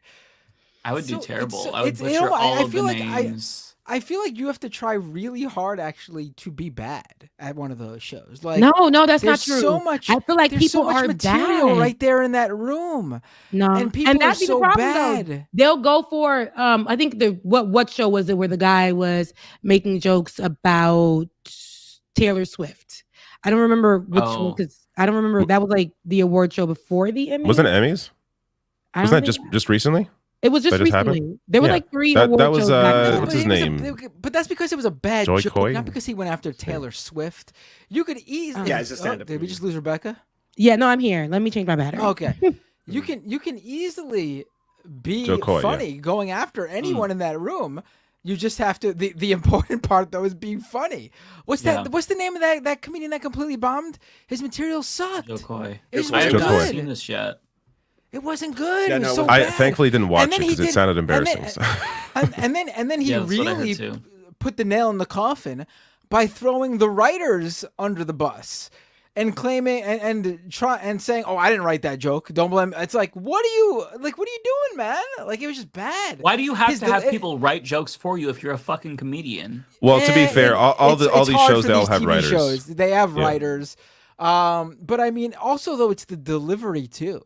Like his delivery Yeah. is really it's not really that great, honestly. He has a really weird delivery style. It's just very awkward and not awkward in a like Mitch Hedberg kind of like funny way. It's just not for him. Like I've watched his stand up and he has some good stand up. That's not his venue. Like he should not be hosting award shows. That's not his thing. Like it's just not his format. I guess for each award show they have like a host that caters to it, whatever for the night, yada yada. But I feel like the last when there were hosts, they weren't doing right. So they were like, okay, we need to recalibrate, figure out this hosting thing again because people are just coming on here and embarrassing us, and it's not right. So we're gonna try to work that out. I feel like for different shows. Somebody talking about the Crunchyroll. I never heard about the Crunchyroll. I never heard about that. I don't even know what that is. But they said Meg Thee Stallion is going to be hosting that. Never seen Meg Thee Stallion as a host. Wait, is that Isn't like Crunchyroll the anime? That's an, It's anime, yeah. It's That's like the an anime. anime Netflix. Yeah. Oh, yes, it is an anime thing. You're right. So okay, yeah. Is there an so award that's show for what anime? Meg I Thee didn't know there was a- Stallion, a female What? rapper, is Yeah, going yeah, to I know Meg be Thee Stallion. hosted. Yeah, Meg Thee Stallion, the Stallion. Really? She's gonna be hosting that. I don't know what that She would might look be a like. big I might anime have fan. to I watch don't watch it. anime, but I think they want. I don't know, but she may be really good at it. I'm not sure. She could be funny. I would be I'm interested watching in I'm that. watching Serial If she- Experiments Lane. That's what If I'm she watching. rips into like the those weeds very- for Anime. 3 hours, that would be hilarious. On those niche award shows though, usually the hosts are just like fans, like celebrity fans of whatever that specific award show is about. They don't necessarily have to be funny. Oh, people in all the chats are saying she's a very big fan of specific. anime. She's a massive weeb. I didn't know God, that. I love There her you go. even Oh, more. I didn't know that. Okay. Yeah. So there we go. She's the voice of a generation. Love her. Yeah. Oh, I listen. My knees are still good because she got me practicing. So we gotta give love to Meg Thee Stallion. So yeah, I think that would be good. I would watch it just for her. Like I'm not a diehard anime person. I know anime some, but I would watch it just to see how she would do. And yeah, I think Don't lie about being don't have stolen valor for being an anime fan on the internet. I've tried it. You get buried, Never. I would okay? never 'Cause do it. It I'm ain't not. I'm just. I don't know my shit, right? I'm always get like it. Hunter And I tell times people- Hunter X, and all these people are like, no, Lance, that's not what it's called. Hunter. Holy Yeah. fuck! Like they Yeah, get I can't mad. do it. I so can't lie I like don't- 100 times I don't Hunter is front Hunter. anymore. Yeah, That's I know. like I don't. anything I don't like even. football. Sitting I don't like touch I that like shit. football, and I'm sitting with the guy watching it, and he's asking me to name a play, and I'm like, I don't know that, Oh. so I'm not gonna sit here and play like I know this. I don't know anything that's happening on the screen right now. Like I really don't. So I can't play like that. Oh yeah, when it comes to sport, it's so funny. So when I was like a teenager, I bought like a jersey because I thought it was cute, and I wore it to work when it was like we didn't have to wear uniforms. It was like Halloween, so I was like, well, I'm just gonna dress casually. And some dude's like, hey, do you see them? Their last play. Just start talking about sports. I'm like, I don't know what language you're speaking in.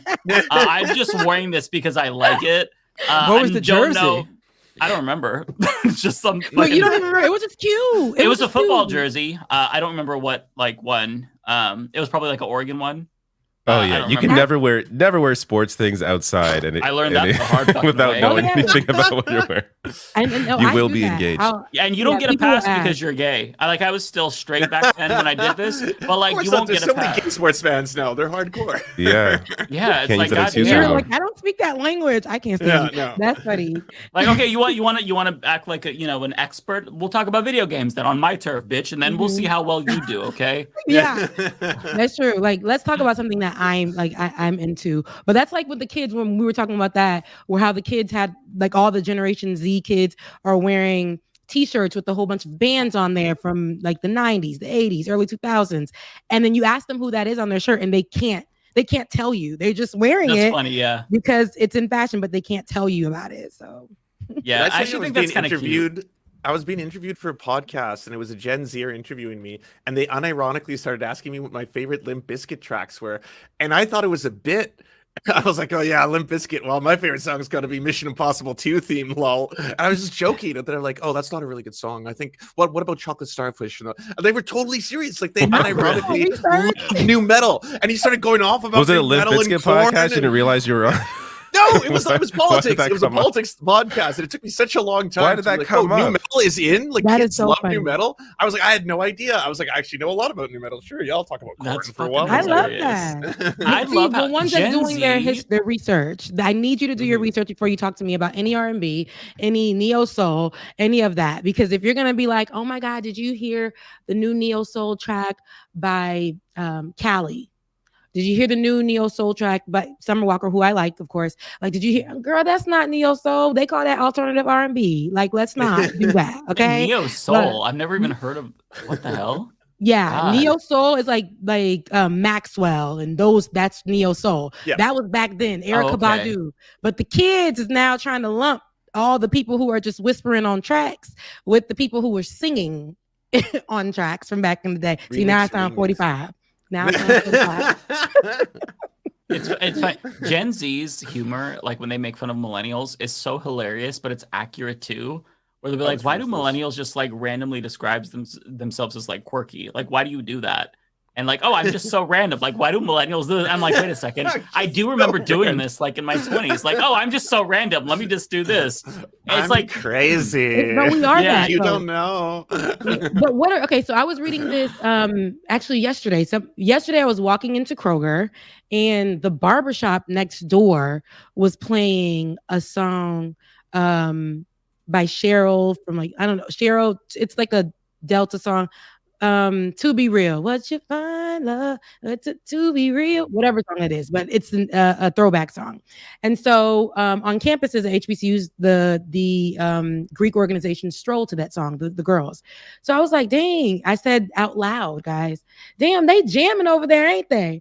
And I was like, oh my God, they're jamming, Rebecca? Like, please don't. On social media, somebody said, what is a word, the millennials, what is a word that you just keep saying and you haven't let go of? And I put that in there and everybody's like, yeah, I still say jamming. And some people say like off the chain or like, I don't know, like what is the word that you guys haven't let go of from, like, or a phrase that you guys haven't let go of from your past or your childhood? I gotta think about this.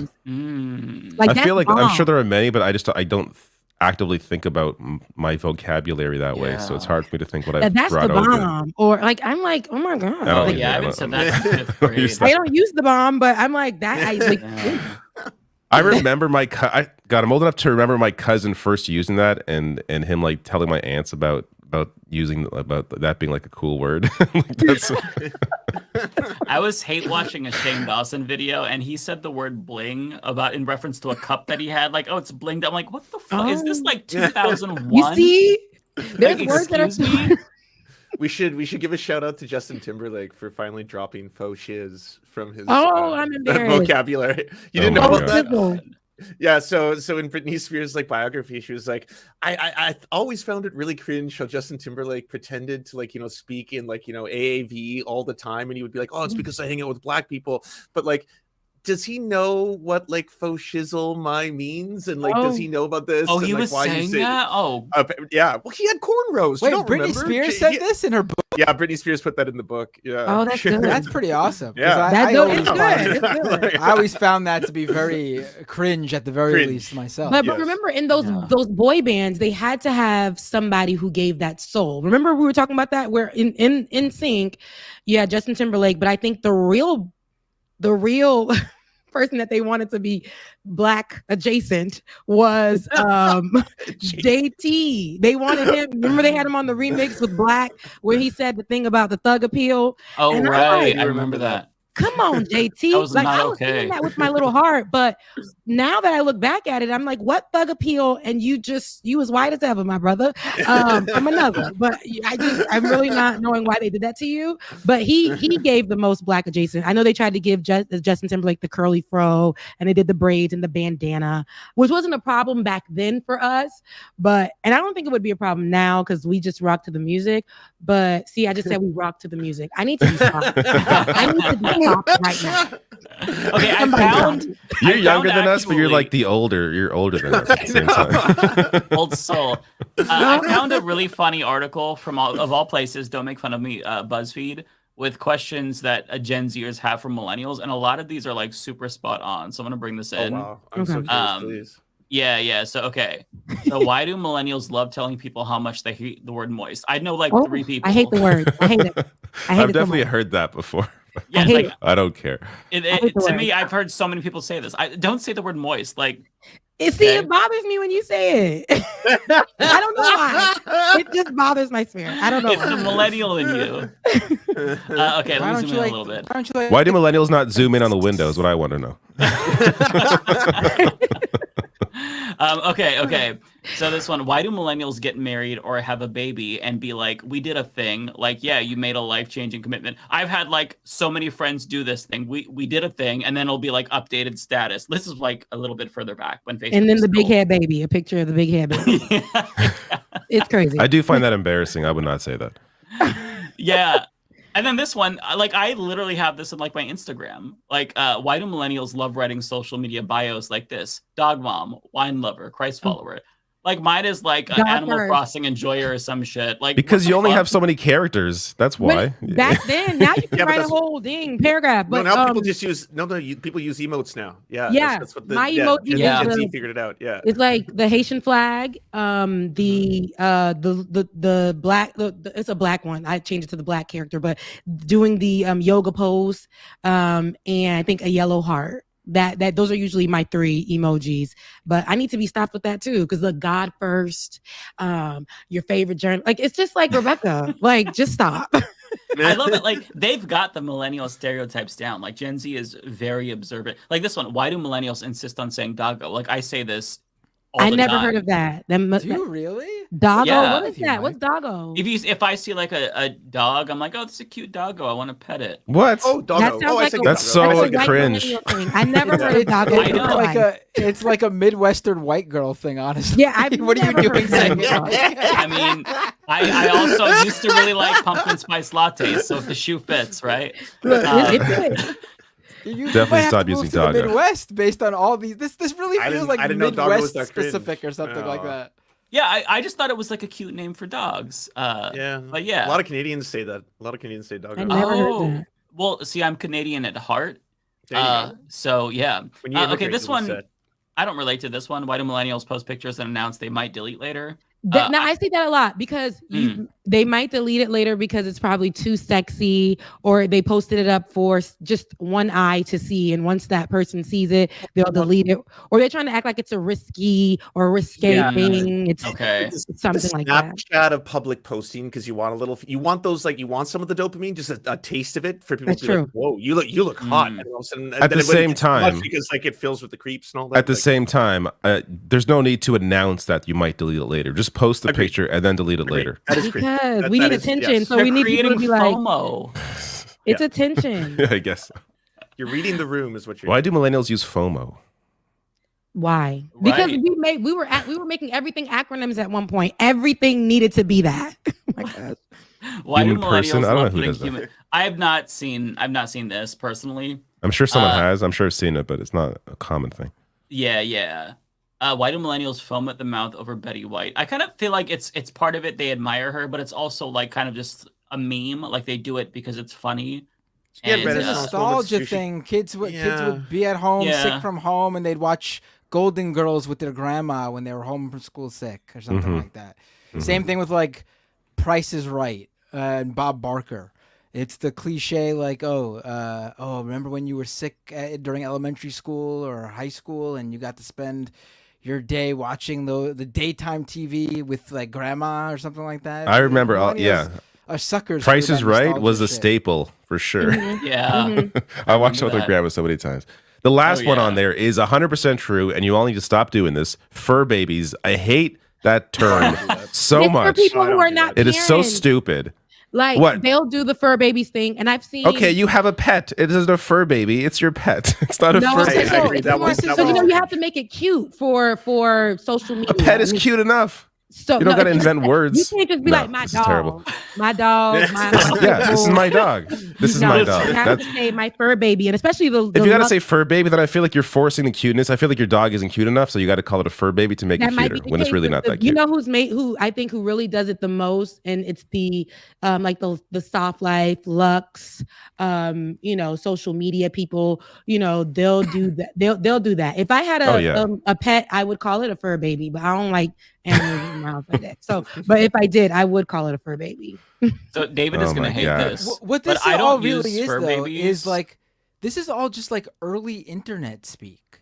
Yeah, it Yeah, really that's is. like- Yeah. And They're millennials were different. just Millennials- there. We for know that- how they to were like shift with the times. I feel like Mhm. so. It's not even shifting. Yeah. We were a lot of millennials were of the age of the internet. Like they were the like. That's I guess true. like We're younger the Gen beginning X of and it. older started it. millennials. We were of the age where we were teens. And we were What's an older online during this millennial? early How time old is an period, and older this was like the millennial, Matt? lingo. Yeah. Matt, how old is an older millennial? How old is an older millennial? The millennial birth year starts at 81. Okay, so because Ben calls himself I just need to know because I be messing with Ben all the time. He calls himself an older millennial, and So so early 40s. he's 10. Yeah, he's 10 years older than I am. 33, so he's 43. So look at me giving all his business. He might be a very late Gen Xer.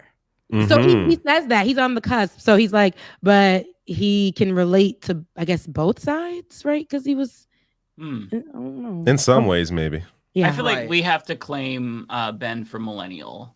yeah, and Like he, I want that representation. Ben He is calls himself- he calls He's himself worthy an of the older millennial millennial. label. yeah, he Yeah. calls himself an older millennial. Let's not give him the Gen X one because no one wants Yeah, that. don't push him to Gen X. Matt will then be smearing Gen Xers, and that means Ben Dixon is part of that group. No, he's a millennial.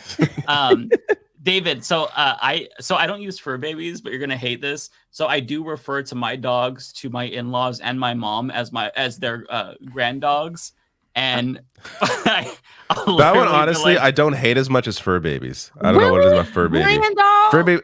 Grand dog. Fur baby just sounds stupid as hell. And I'll straight up be like, when my dog is excited Grand to dog's see my just funny. mom and he's like jumping up on her, I'm like, Poopy, don't jump on your grandma. Like, it's just like it's so cringe when you think about it, but it's just so instinctive. Like it's funny. As long as you're not saying it like completely seriously. I mean, as long kinda. as I'm sure he's saying it seriously because that's his baby. That's his fur baby. Yeah, and that's I the mean, grand- I would die for my fur babies, for lack of a Would you better really? word. You would die for your pet? Oh, I'm not gonna die for my straight up. pet. Fuck If that somebody shit. was like, okay, if somebody like use your pet shot, as a human shield. I would dive in Well, I front of wouldn't my- do that, but I'm not gonna die for my pet. I'm not gonna like go drown to save my pet. Now, And who's there's the pet people gonna who- be nah, with? Nah, Would you risk David, it? Would that's you even roll very- the dice? You wouldn't roll That's the a bit dice. I black bet of you you, roll the David, dice. because Oh, I'd roll the dice, these but if people I find are I'm gonna dying die, for no. dogs. And no offense, I know everybody loves their pets, but I know people who would die for a dog. Or I went out with a friend, and this was not funny at all, and I did not mean to laugh. She was crying, you guys. She was crying her eyes out, and she's like, "He died." And she was just crying. And I was like, oh my God, Steph, who is she talking about? Like, who died? Like, we need to go and be with her. Like, what's going on? Like, who died? And she was like, Bubbles. And I said, not her cat. No, Rebecca, no. And the internet's gonna. You're wrong here. You're wrong. I was devastated when my cold-hearted. I think you might be a serial killer, honestly. That's the at the time how people love their pets. I didn't grow up with pets, and I'm just like, the cat died, y'all, and she's. But now I know, and so it wasn't funny at the time. But I didn't do right. I didn't do right, y'all. I did not. Bro, no, you could definitely mourn your cat. Yeah, for sure. Your dog, the only time it stands out though, like there was a podcast I was listening to, and two people had like missed an episode, and one of them is because their pet died, the other one like their like dad died, and they both mentioned why they were gone, and they both sounded equally sad. I'm like, this feels weird. It's perfectly fine to mourn your pet, perfectly fine, of course, but compared to someone's parent, it's a little, I don't know, it's not the same. Animal cloners, you go too far. The animal cloners, you like at some point you like that's too ridiculous for me. People who spend like $100,000 to clone their pets to get new versions of their pets. Oh my God, I heard about that. Yeah, it's a big heard thing. about Yeah, that. that's like, they'll get these dogs that are like the smallest dogs that like the little teacup dogs, right? Oh yeah, and they'll get this insurance on them because they are liable to die. Because first of all, they're not supposed to be like, these are like makeshift animals, but they'll like they'll get them and the dog will get stuck in the recliner. They will replace it. And like they'll get that insurance. Yeah, I read about this. Guys, I mean they're stuck in the recliner. That's the dead. A dead baby dog. That's like the dog. Dead though. They're so small. Like you can put it in your hand, and so they're really fragile. They get sick fast. So that y'all. I'm done. Because I don't want the dog lovers to hate me. It's not. I'm just saying. I'm agreeing with Lance. I'm done. No, that just I am a dog lover. Don't worry. That's of course. Of course, no matter how small your dog is, it doesn't mean you don't love it as much. But it's just that's just a funny phrase. Just the idea of like you lose your pet because they got stuck in the recliner. Stuck in the recliner, and it died because somebody reclined and the dog was stuck in it. Oh my God. And so my what mom's they dog, did was immediately get another one. So they took the insurance out. There's an insurance that they put on the policy on there. So anytime the dog dies, it's almost like you can get another one. That was one of the questions. My mom's dog was a small like teacup Yorkie, and it went to jump from one couch to another couch, and it was like on the like, armrest of one couch. It jumped, didn't reach, hit the side of the other couch, and fell backwards so hard he smashed his head on the floor and was passed out and had a seizure. And we were like, oh my, dead? Like it was, I've never seen that happen with a large dog before, like, or even a normal sized dog before. Like they are usually very sturdy and can withstand God. But he was fine. I mean, he's no longer alive now, but that's completely separate. He was never the same. He was never the same. He might have suffered some sort of brain damage or something. But he was alive for years later though. Let's put it that way. He lived for a couple more years. That's wild. God. I will say his tongue never went back into his mouth fully after that. That's so sad. I'm done with everybody tonight. Oh my God. Oh Lord! Hey, I'm only laughing because Bender's laughing, and Bender knew the dog. So we took him to the vet. Never went back in his mouth. This dog was one of the most annoying dogs ever, but we loved him dearly. And he lived for years after that, so that's good. Yes, and he's been dead for a number of years too, so we can look back and laugh. You know, we can look back and laugh. That was your dog, so we can laugh about it freely. Or doggo. You've had time to heal, but yeah, on the subject of like grieving over animals. So I would compare it to losing a parent closely, but differently, right? So like when my cat died, I was wrecked for like a week. Like it was so hard to get over. And then when my dad died, I don't think that I was as like distraught. I think there's probably more shock, but long term it affected me more. But like in terms of like sheer like grief, I feel like it was comparable. Not to minimize like my dad's life. Obviously, I love my dad, but I feel like for example, like if my dog were to die, like I need like 2 years to recuperate from that. Like take off from podcasting. Like I would be a mess. Like, yeah, they're my fur babies. I when I was in college, I had a ferret that when he died, I was distraught. I know Rebecca was about to chew me a new one, but I was distraught. I was and not. also here. Why am I also, not Rebecca surprised you had a might chew me ferret? I just feel like that's not surprising. Yeah, but listen, I am actually, despite what the chat now thinks, because I laughed at my mom's dog's issues. I've had 2 animals that required weekly vet visits for fluids because they were ill. wow. So weekly, and then at one point for the cat, because the cat was calm and was fine with it, we would buy the fluid, and I would have to give them the fluid, like basically give them a shot every single it was more than weekly at one point, like every other day, and give them fluid so they could live as long as they could, and because they had a good life other than having to sit there for the fluids. Other than that, and then when it got worse, we ended up putting the animals down. But I mean, just to get across that I am indeed an animal lover, but I can look back and laugh at things. No, my sister just got a what is it? A parakeet, right? And oh God. I had to recently, she got it in, this is what she did. So a friend of hers had a parakeet, and about a year ago, she went on a trip when she was supposed to babysit or parakeet sit this bird. And she went on a trip that day that she got it. So it came to my house, and it was during COVID, like a year, no, maybe like 2 years ago for that bird. And I had to watch it, but it was a lonely time. So I was like, talking to the bird, feeding the bird, like putting my hand in the cage and letting it, and I would put it in my room so it can sleep with me, and I would cover the cage up if I felt like it was too cold, whatever. So I got this really cute, like we had a connection. And then I think like 2 weeks later, my sister came back and then gave the parakeet back to the owner, like she watched it. Just recently in December, they gifted her with the parakeet. That same day they gifted her, she went on a trip. Guess where that bird came? To my house. And so I was my sister was gone for like a month. I was the only one that this parakeet knew as a mother. Okay. So I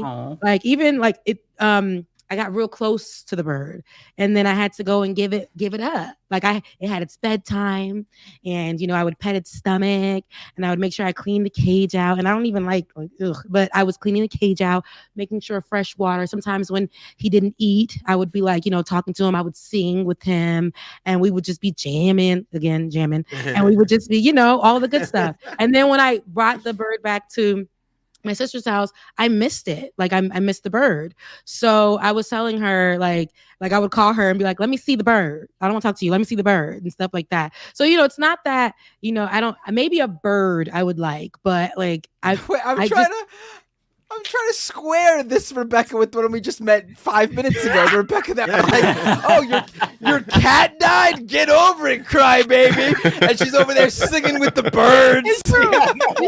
Like a she's in Central Park, like the bird lady from Home Alone 2. Birds all over her body. She's like, get over your cat, bitch.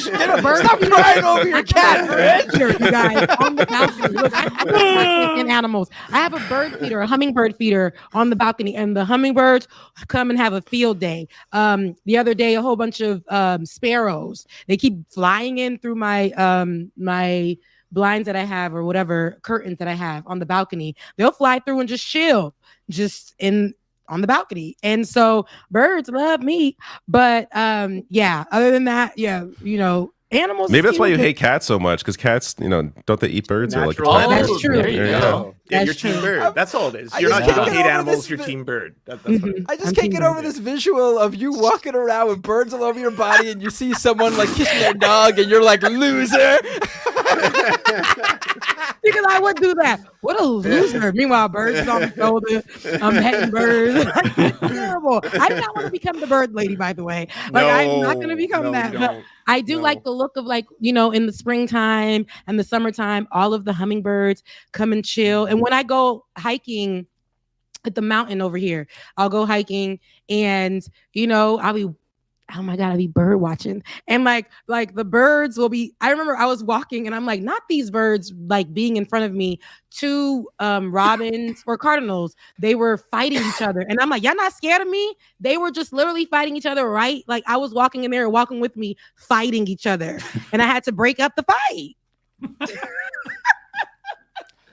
Rebecca, let's put it this. This is the real question to see just how much of a bird person you are.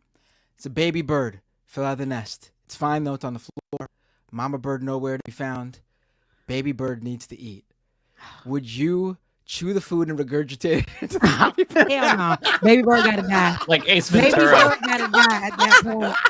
Baby bird is going to be somebody's bird at that point. Absolutely not.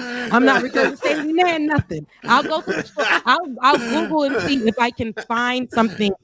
I'll go buy worms or something and like throw it at the baby bird, but I won't. You know what it is? I think because if you have no relationship with it, then it's not the same, right? Like if you just find a baby bird, it's sad, but it doesn't affect you as if like you took care of it, like the parakeet. Like for me, like I hate spiders and like insects creep me out, but I had a pet tarantula and was devastated when she died. I bawled my eyes out. It just depends. Like if you, I had a scorpion, a tarantula. Cool. Yeah. They're really cool, actually. Was the scorpion de-venomed or? I don't know. It was like you can turn off the lights and turn on a black light and it would like glow. It was really, really cool. Really cool. I like kind of like creepy crawlies, but I mean, it's not like, not cuddly like my dog. Like I'm not going to snuggle the tarantula. You know what I mean? I held it like once, but it's still like when you kind of like take care of something, I don't know. Maybe it's that like that, you're right. paternal instinct, but kind of. That's true. Yeah. You become a mom, like a fur. So it can be a fur baby, David. Anything can be. Yeah. No, it can in practice. Just don't call it that. That's all. No, it's a weird. It's a weird name. It's just a weird name. We have fish, and like I don't like cry over the fish when they die because fish die pretty frequently. Although the fish we have now have been alive for a couple of years now, but when a fish dies, I do feel lost. Like I do feel down in the dumps that day. I feel like I don't get that one. There was the life in my hands and I failed it. Even if it's not my fault, obviously. But I feel like something depended on me, and I couldn't help it any more than I was able to. That's how you feel. No, that's true. Mm-hmm. That's true. And fish. Okay, so when I used to work in the studio, we used to work in the studio back in 2017. We got a fish because it was alone. We used to get real miserable in the office, Ben and I. So the owners had got a fish and they never took care of it. And Ben was like, I ain't taking care of that fish. It ended up being our best friend. And then the snow day came and we didn't go back to the office for like almost a month because it was like a really bad like snowstorm. And then finally we go back to the office and baby, that bird, we was like, the bird is dead. And we were so sad. So we went to go flush it down the toilet. There's a video. I have a video of this. You mean that fish was dead? You said bird because I don't think you're flushing a bird down a toilet. Fish. We went to go flush it down. Although I don't know, we've discovered a new code, Rebecca, today. Maybe she's flushing doves down toilets. No birds down the toilet. But we went to go flush the fish down the toilet, and then it was alive. And then we had to go back and scoop it up. Like, oh my God, no, the fish is alive! And we had to scoop it up, get the toilet water out of it, and then put it back.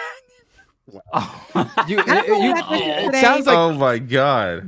Sounds like it was a religious experience. You met the Jesus Christ. We done that Lazarus, baby, Lazarus, honey. We laid hands and came back to life. It was Lazarus.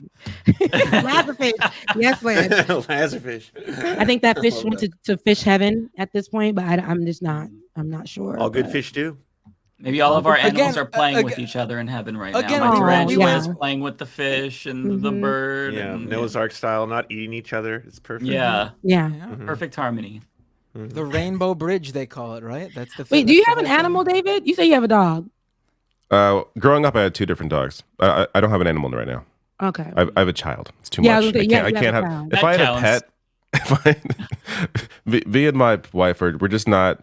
We're not high energy people. So if we had like two kids, a child and a pet is too much. 5 fish, 2 kids, 5 fish, a dog and a cat, buddy. Get with it. Get some pets. Tinder is high energy.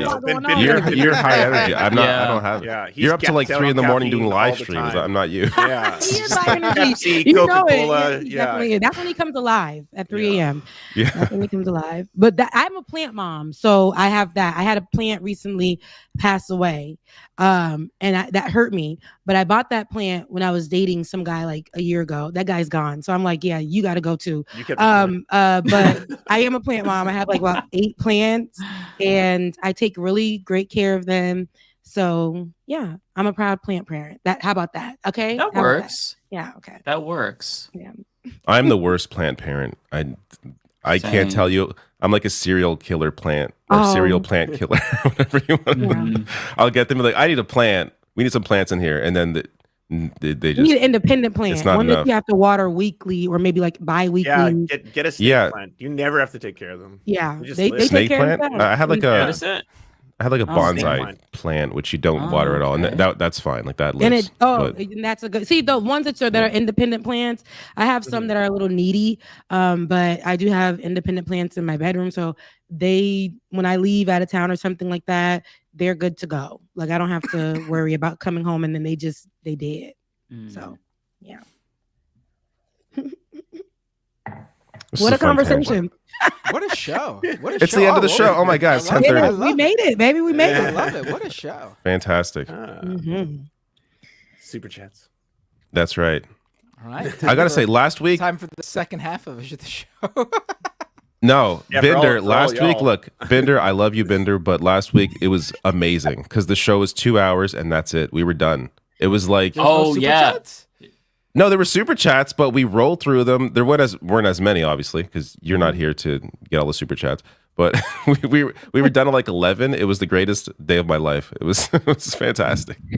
Yeah. Rebecca, are we going to do business? Or What do I do differently? What do I do differently? You weren't here.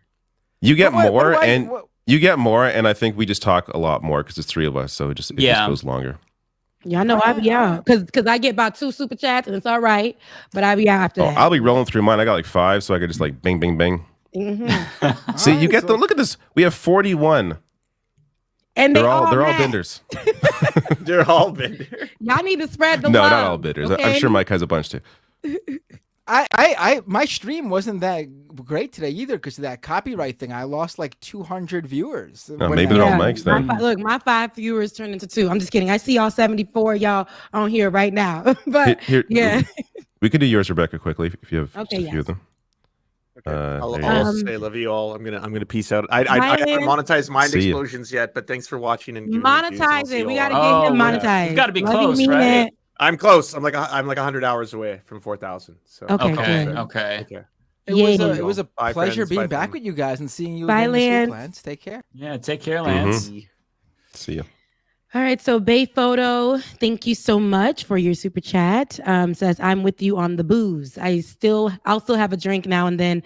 I've cut back significantly, night and day at difference. Better mood, more energy, no stomach aches. Keep it up, Rebecca. Yeah, I'm trying, honey, because I'm trying to make sure I'm snatched when it comes time to spring, because I'm gonna be naked. Spring and summer for sure. All right. Trying to find the next one here.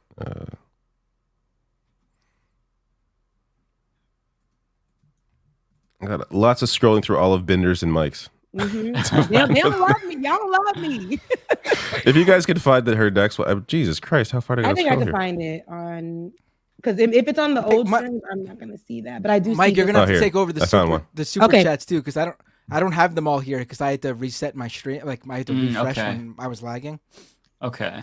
Adar or Ader, I'm sorry if I'm pronouncing it incorrectly, but thank you so much for your super chat. Congratulations, Rebecca, on growing your channel enough to attract trolls. Oh, there's trolls in the chat.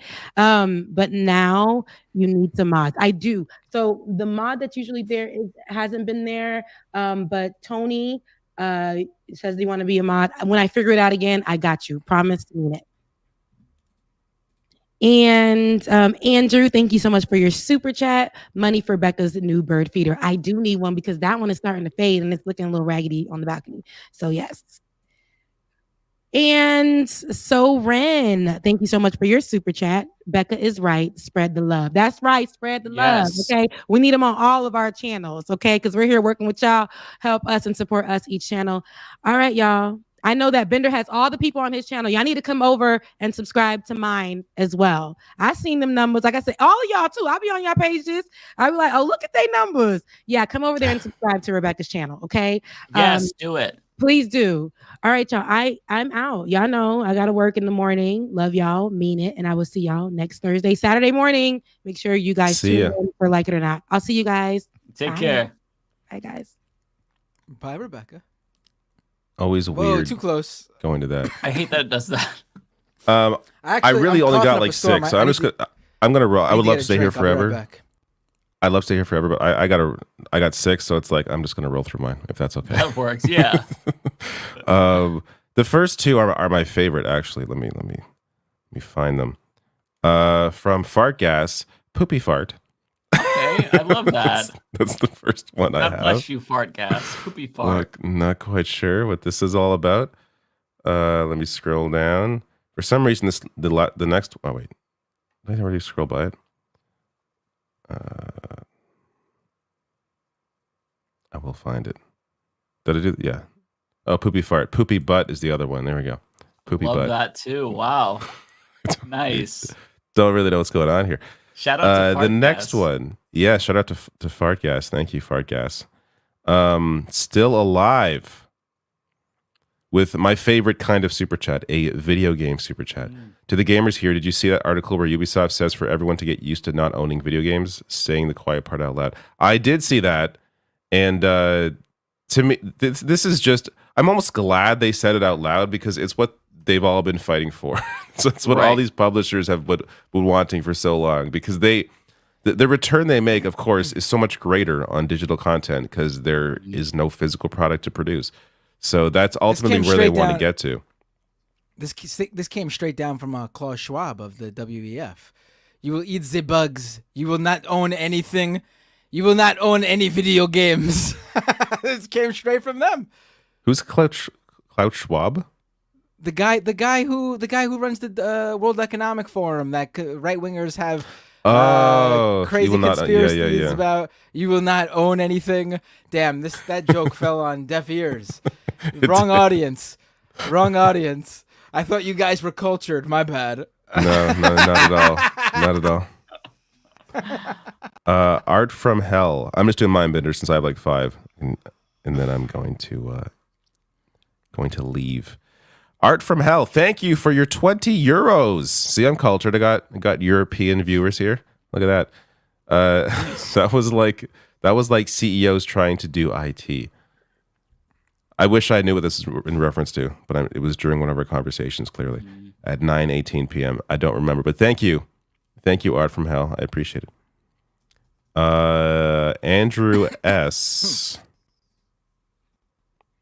I wish they would just mark our names on each chat so we would know.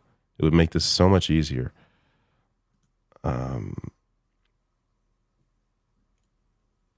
No, wrong one. This one. I cannot be a bird person. Too much maintenance for me. I mean, I would say birds are probably one of the easier pets to own. I'm sure there's a lot of maintenance, but compared to the amount of work needed for like a dog.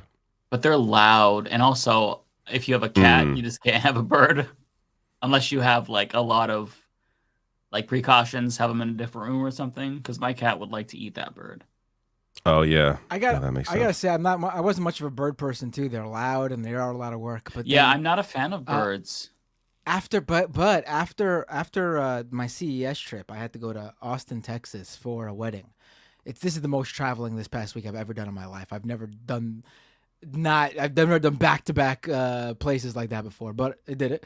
And while we were my family was with me in Austin, we went to like one of those like safaris they have in Texas, and there they have they had like a bird aviary or whatever that you walk into, and they hang a little bird feeder, and the birds just come and land on you and eat off of your. That's pretty cool. It was actually awesome, and I want a bird now. I want to add a bird to my collection. To the jungle you have in your house already. Right. Oh God, although I don't think you can actually get a bird and have a cat as well, especially if you want that bird to fly around. It's not like a dog where you can train them. Cats instinctually will go after a bird. I don't think you can train that out of them. Yeah. Mm-hmm. Oh yeah. Koru, thank you. Just for you, David. I appreciate that. member for 53 months. God damn that. Wow. I did everything right and they indicted me. I need to get some new sound drops. I say that every week and I never do. How long is 53 months? How many years is that? Is that 5 years? No, that's a little bit less. That's 4.5 years? No. It's probably since I had membership.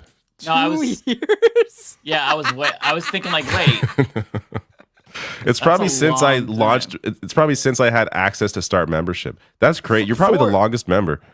4 That is years amazing. is 4 years is 48 months, so it's more than 4 years, but it's not quite 5 years. How did I get 2? I'm trying to go back in my brain and think. How did I get 2 months out of that?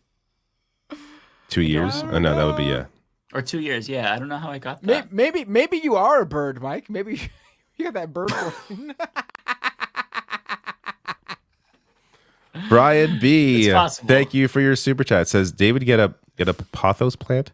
They're easy to take care of and look great. Thanks for all the awesome work you do. Let me see what these things look like. Pothos. Oh, I've seen these are like a house plant. Like when I think of a house plant, this is what I think of. If you look up pothos plant, yes, well, if they're that easy, then I mean, our place is completely barren. Like it's bad. We probably need some plants or something in You here. don't have for any sure. fake plants? No, we don't got shit. We've had plants really? that die, but we don't. So it's just like we just stopped buying them because it's just Gotta get some didn't nice work fake out. ones. Yeah. But then don't they feel you have fake plants? You don't, Yeah. I guess right there. You don't, do they still work the same? Or do you like feel like, do you walk into your room and just think, look at this fake ass shit? Like, I would feel like I would just see fake plant and it just wouldn't do anything. It'd be like, that's just a piece of furniture. Did you know they were fake plants sitting behind Mike? Did you know they were fake, David? Did you? I didn't even notice them at all, to be completely honest with you, until I asked him the question and I saw him look behind him. If you get really cheap ones, then they're gonna look shitty. You kind of get what you. But pay I for. wouldn't know. Yeah, I You could can get figure. some I mean, nice ones. obviously from here, from a small little window, they look real to me. One Jay of the Cass. things Mike probably notices when he uses his poison ivy powers, the fake ones don't do anything. Yeah, that's just yeah. Yeah, you do have to do a spell to keep them alive. Like you don't water them, but they're fake. So that's not too bad. At least you don't have to do a water spell them every once in a while. That's Yeah. harder. Yeah. Jay Cass, $2 super chat. Thank you. Says token money for Tekken Tag. Have fun. The new Tekken demo is pretty good. I wish I wasn't shitty at fighting games because I'd be playing them all. But the Tekken 8 demo is really good. I'm not sure exactly, but I know there's like if you play the demo, there's the whole single player, at least an element of it. There's you play as like a person at an arcade playing Tekken. It's really interesting how they set up the arcade. So maybe there's token money in that, but it seems pretty cool. All right, I'm good. See you all, lovely people, next week. Have a great night. David. Take Goodbye. care, David. Great seeing you again. Bye. All right, folks, strap in. You ready for another 2 hours? Okay. Oh, let me quickly thank the Serfs TV for rating me over on Twitch. Thank you so much, Serfs viewers. Here on love the Leftist Serfs. Mafia, we do a little stream where we do. No, you guys know what I'm talking about. All right, let's watch. If you don't follow me on Twitch though, you should hit the follow button while you're there, right? All right. So this one is for me from Bren R. I don't see a message on both sides, but thank you so much. I do appreciate that. We've got this one for you. Oh, Wanda with a super chat. Great job on Novara Media. Wish they could be guests, but the time difference doesn't work for them on our side of the pond. Yeah, I made my Novara Media debut this week. They had me on to talk about the Iowa caucus. It was a good time, great time. Great people over there. They do really good work over in the UK. Yeah, would love to do more with them. Excuse me. Jeez, I'd love to do more with them. Nice. Another one for you. Tokyo Hans. Last Monday was Ben Shapiro's 40th birthday. I celebrated by taking a huge Ben. Reminder, Ben means poo in Japanese. Wow, I didn't know that. I'm going to say that. This one Poo is Shapiro.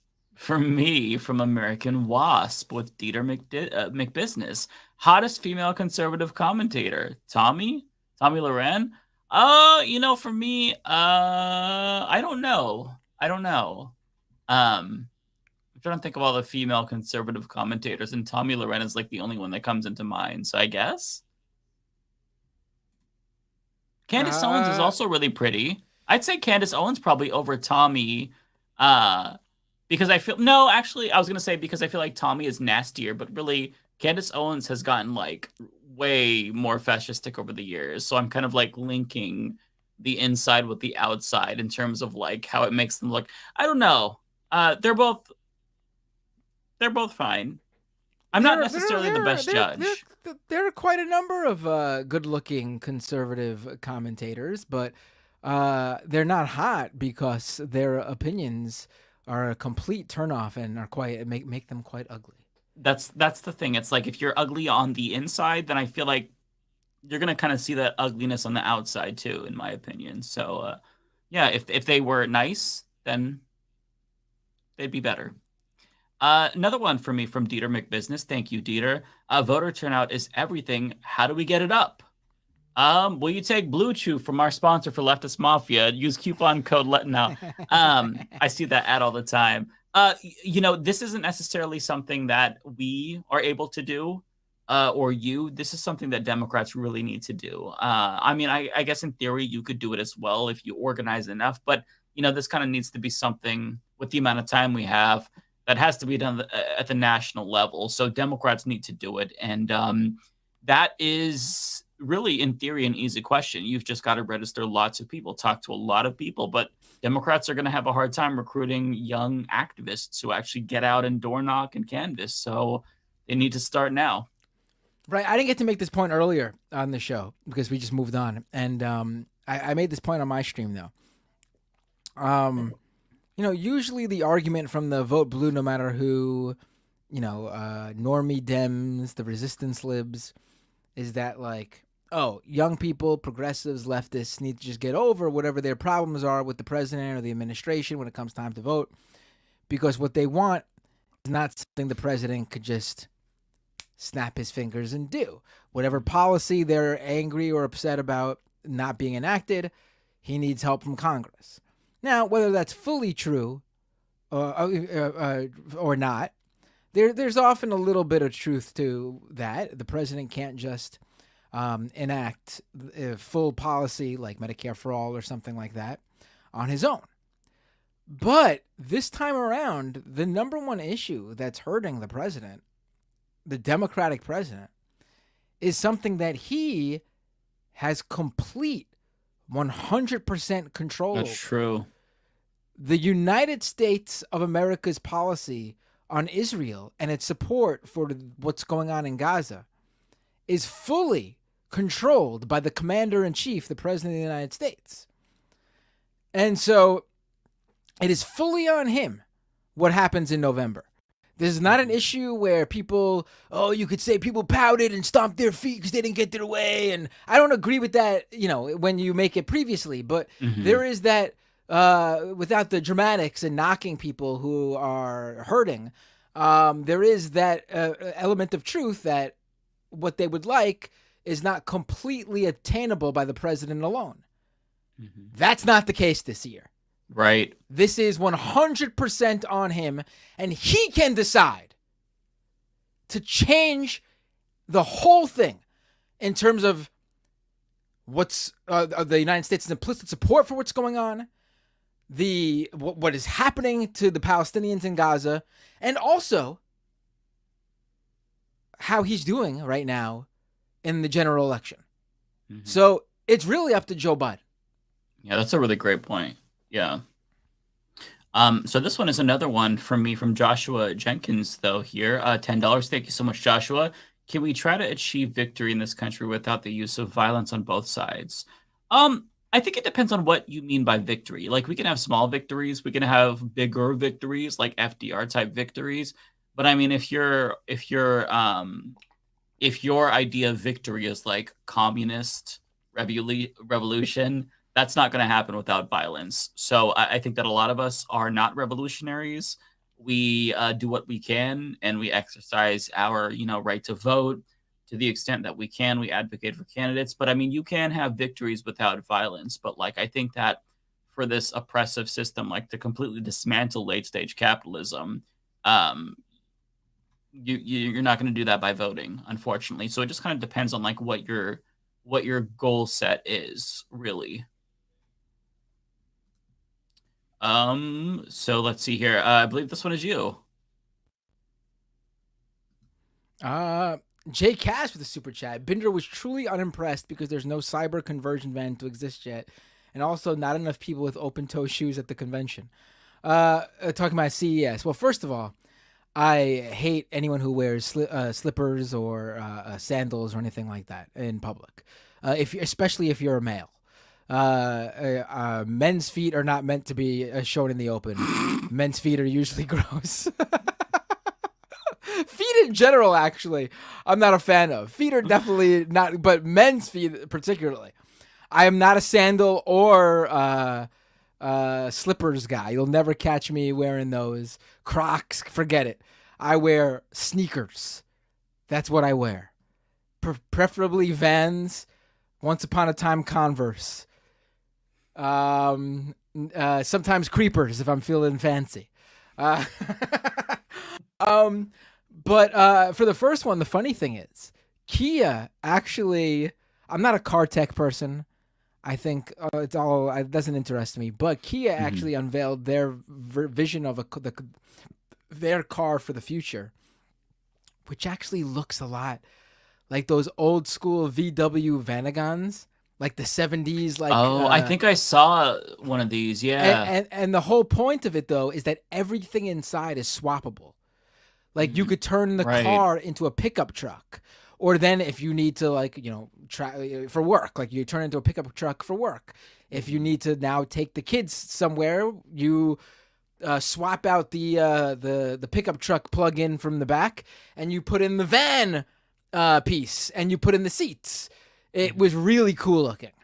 And if that's what they do, if both the design and like the swappable stuff is on the way at some point, I'll actually be really excited for cars for the first time ever. Because I think modern cars are lame and ugly, honestly. I agree. I hate the design of them.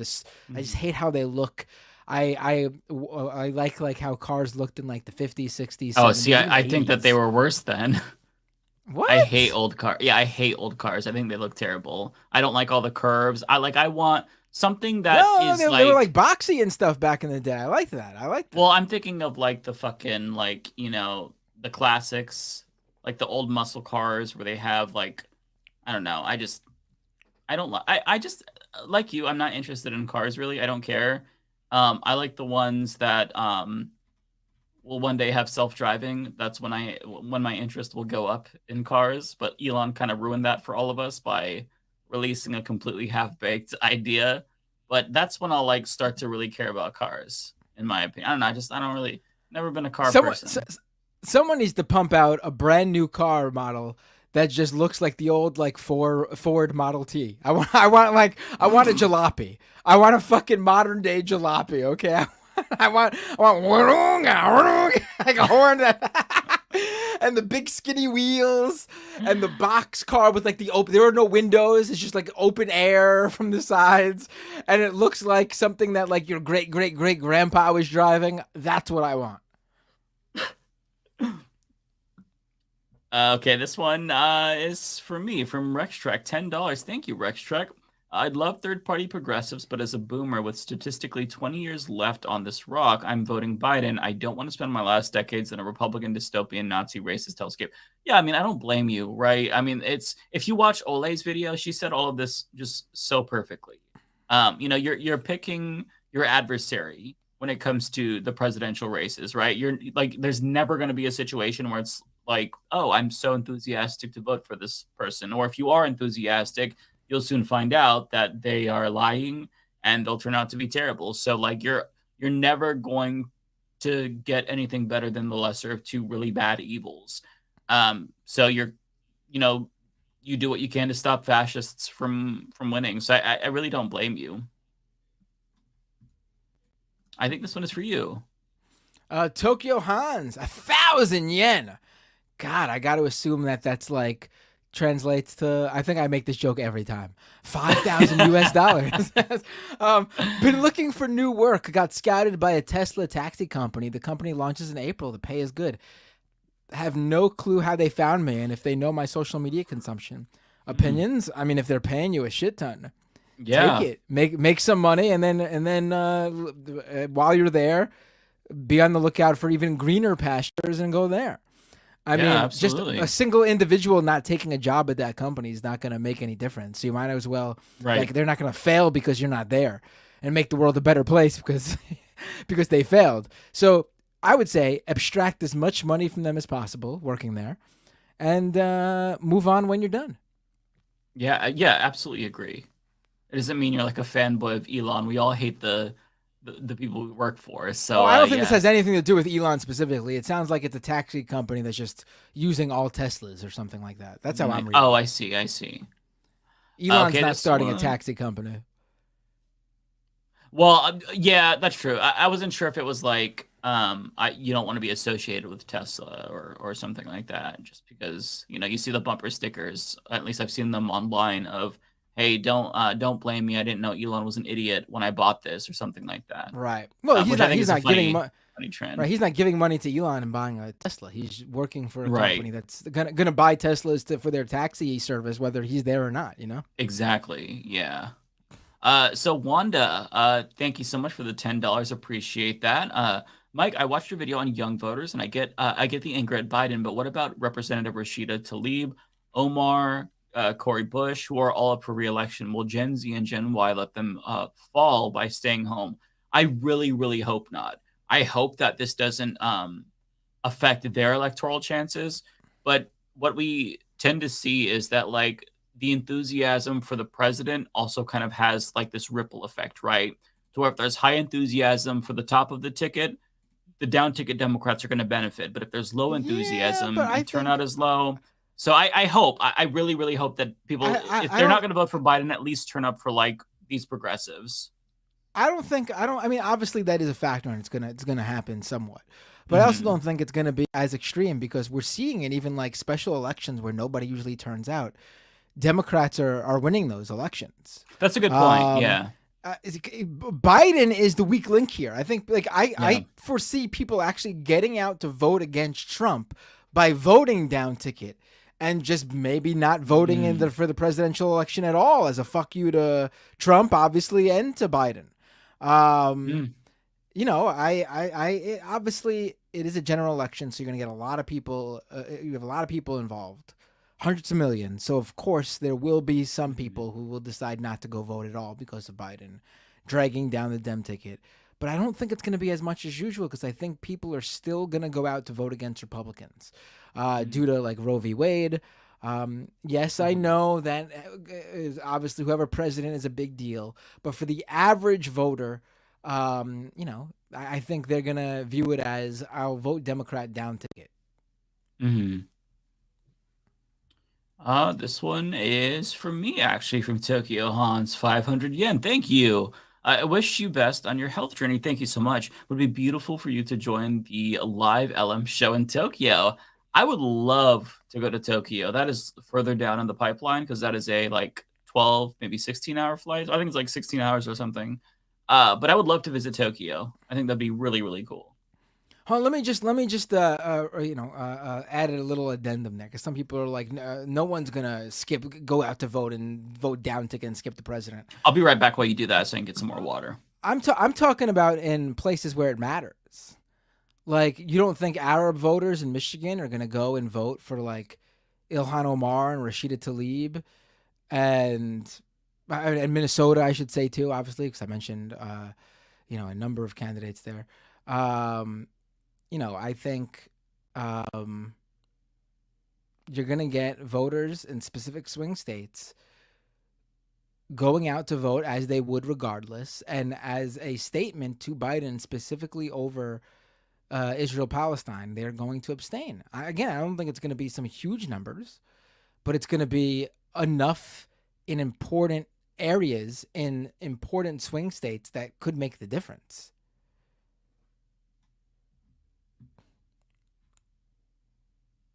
All right, let's oh boy, I can't see all the hold on. Let me see if I can find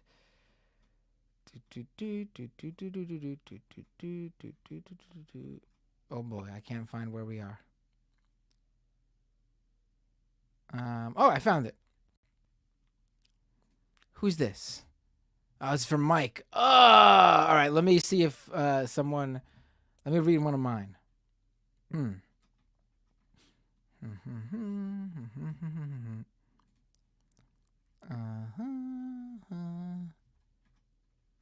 Where?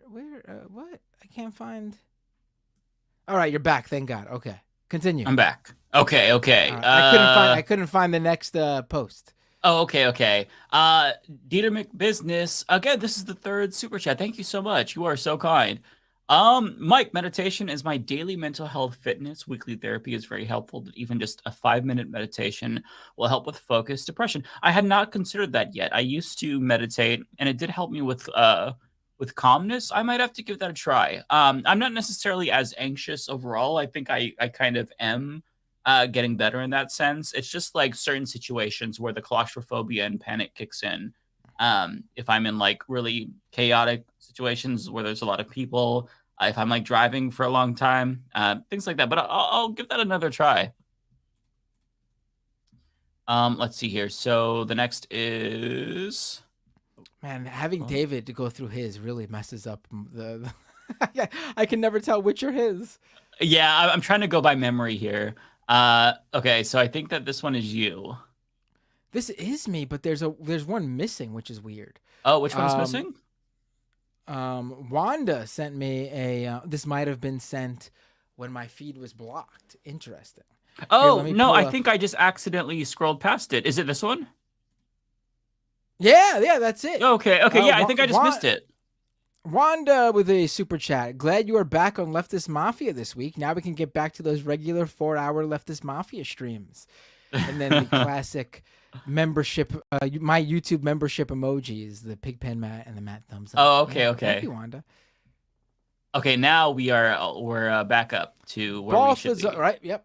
Balthazar, I'm kicking myself. I had tickets to Adam Conover tonight and totally missed it because I put it in the wrong month on my calendar. Oh, that sucks. That sucks.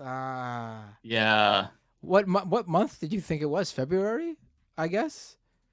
Because it's the next month. I hope you didn't put it 8 months down. That would suck so bad. Damn. I mean, I guess it doesn't matter what month you put it in. The point is you missed it, right? Yeah. I'm sorry, man. That sucks. This one's for you. Trent with a super chat. Matt Binder's shadow banned. I was by the View. This one is from me, from Mariano Rivera, $5. Thank you so much. Important to note that Ana Navarro is proud of her father, who was a Contra supporter of the far-right CIA-trained death squads in Nicaragua. I actually had not heard that about her, but it honestly does not surprise me at all. No, I had heard about this. Yes, it's pretty. Okay. Yeah. Yeah, it's funny how it's like you learn something that's supposed to be shocking, but when you know the person, it's like the least surprising thing ever. Yeah. Okay. I mean, yeah. Okay. $4.99 from Bay Photo for me. Thank you so much. I saw a 2024 prediction that Gen Z will be blamed for the outcome of the election, and I can't help but feel like Dems are setting up to do just that. I think that is probably going to be the case. It'll be a combination of Gen Z, the left, progressives. But there's I can't recommend this video enough. So you're about to see new levels of democratic Islamophobia and racism than you ever could have imagined. Yes. If that happens, put Gen Z aside, honestly. You're about to see a full-blown Dems get their full-on freak on when it comes to what they really think about Muslims and Arabs. Yeah. You're already seeing it. You're already seeing it, really. You should hear some of the things that people are saying. It's fucking wild. Yeah. So watch the Some More News video on why we should have a primary, because he goes through different primary processes and shows how there's this like correlation between whenever Democrats try to shove somebody down our throats that we don't like, they lose elections. And it's not like this is a surprising thing, but the way that he like goes through how bad it is and why we're kind of in that same boat again is really fascinating. So I would highly encourage that. Check that video out. This one is from Abel Soul, $2. Too many YouTube ads in the middle of stream. So when I select the ad option, I always go for conservative, so it shows the least amount of ads. I'm wondering if it would be better to just like, I don't know if you can you set it for like every hour or something? Because I don't know if that would be more. Wait, what option are you picking? I choose the conservative option, so it shows less. Oh, ads. you're misreading it. It's not how many ads you want to show. It's which political. Oh my god! I was you had me going for a second. I'm like, come on. That's why my audience keeps seeing PragerU ads. Oh, I clicked the conservative option. Oh man. Yeah, YouTube's system is automated, so sometimes and I don't like for streams. I usually never go back and check. Sometimes you'll see like no ads. Most of the time, you'll see like 5 ads in the first hour and then like no ads in the back half when they should be spacing it. But they try to I'm assuming opt for the most eyeballs. But yeah, I'm not sure. I'll look at the settings and see what would be preferable. I try my best, but during streams, I don't have any control of it. So I'll look and see if there's any way I can tweak it so that way we do like one every hour. Lies. There's a little button at the top of the YouTube studio when you're doing a live stream that has a money sign with a plus. And when you click, it literally is called the insert ad button. And when you press that button, it puts an ad in your stream. I see Mike clicking that button nonstop throughout the entire show. Just nonstop, just constantly clicking that button. He's doing it. He's putting those ads in the stream for you. Lying Mike. Well, to be fair, there is you can insert ads, I believe, at specific portions of a stream like you can with videos. The problem is, I don't know when would be appropriate for that, but with the automated system, it's supposed to try to determine the best time. So if there's maybe a little bit of dead space, they'll play one. I don't know how it works. I'm not sure, but I'll look into it. If not, then you'll have to deal with the ads, unfortunately, but I'm going to try to make sure that they're not too annoying because I hate ads too. Okay. I'm not sure. I think this is for you, actually. Yeah, this is you. It is. Yep. Wanda says, I get the anger about Gaza, but if Gen Z Y don't vote, we boomers will. You will get our results on all issues instead. I mean, yeah. I mean, I think I think this is listen, I'm not advocating for it. I advocate for voting strategically. But I also think in terms of you're advocating for that, you can't do what a lot of Democrats do by default, and that's belittle the person who they're trying to win over. It makes zero sense. The whole oh, you want Trump to win. Oh, so you support the oh, so no, you can't do that. Just say, oh, I'm voting. This is how I'm voting, and this is why, and this is just how I view voting. And you discuss it that way. I think the whole incessant hassling someone and attacking someone is the most counterproductive thing you can do when you're trying to win them over. I mean, it's literally the strategy you see from Israel when trying to push their propaganda. It's the most, oh, you support Hamas then? You a terrorist? It's they're literally making that case against South Africa. Oh, they support Hamas.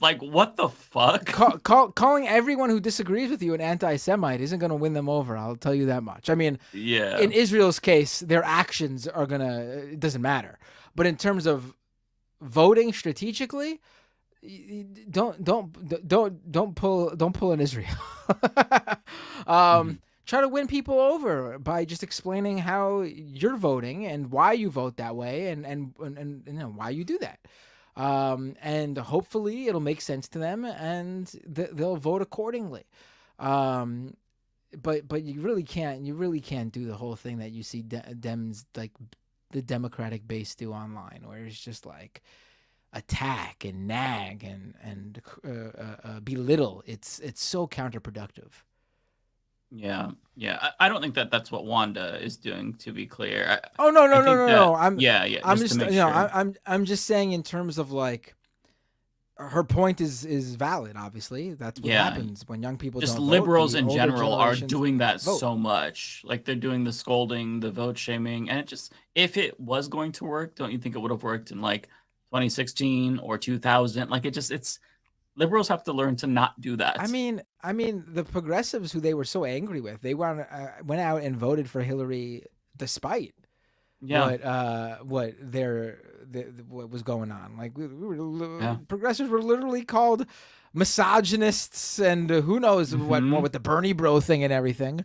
Yeah. And the vast majority of progressives still went out and voted for Hillary. Like More than Hillary supporters in 2008 voted for Obama, by the Obama. way. Right. Yeah. Right. Yeah. So I mean, young people and progressives, they get it.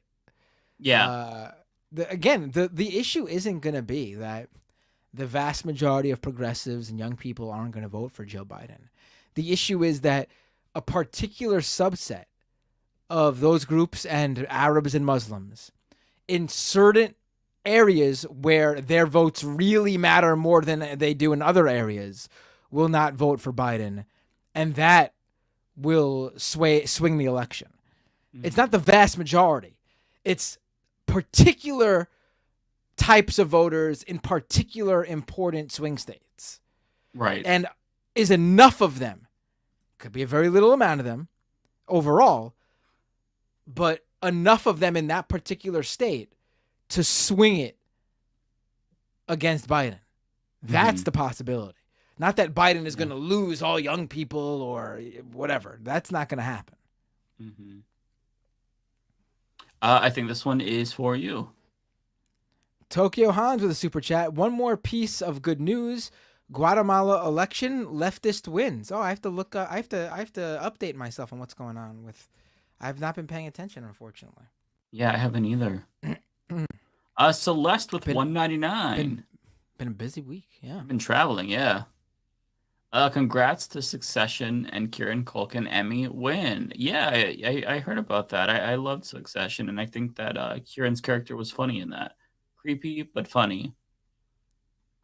This one is from JCast, $5. Thank you, JCast. Just a reminder to Mike that you don't have to be into sports to get athlete's foot. Be careful out there. Duly noted. Lizzie Bennett with $10. Megan Thee Stallion, and thank you, by the way, Lizzie. Megan Thee Stallion at the Anime Awards. I gotta check it out. Did y'all know that she, along with MMA fighter Mirko Filipovic, served as inspiration for the character Mirko on My Hero Academia? Oh, well, I didn't know that. Okay. I didn't get too much into My Hero Academia. I only watched like the first 3 seasons. Eventually I'll have to check it out. But yeah, I'm curious to see. First of all, I didn't even know that there was an Anime Awards, let alone that Megan Thee Stallion was hosting it. So yeah, that's awesome. Let's see here. We have one from Tokyo Hans, 500 yen. Thank you. You say Dago would love pumpkin spice. What's your opinion on Uggs? Love them.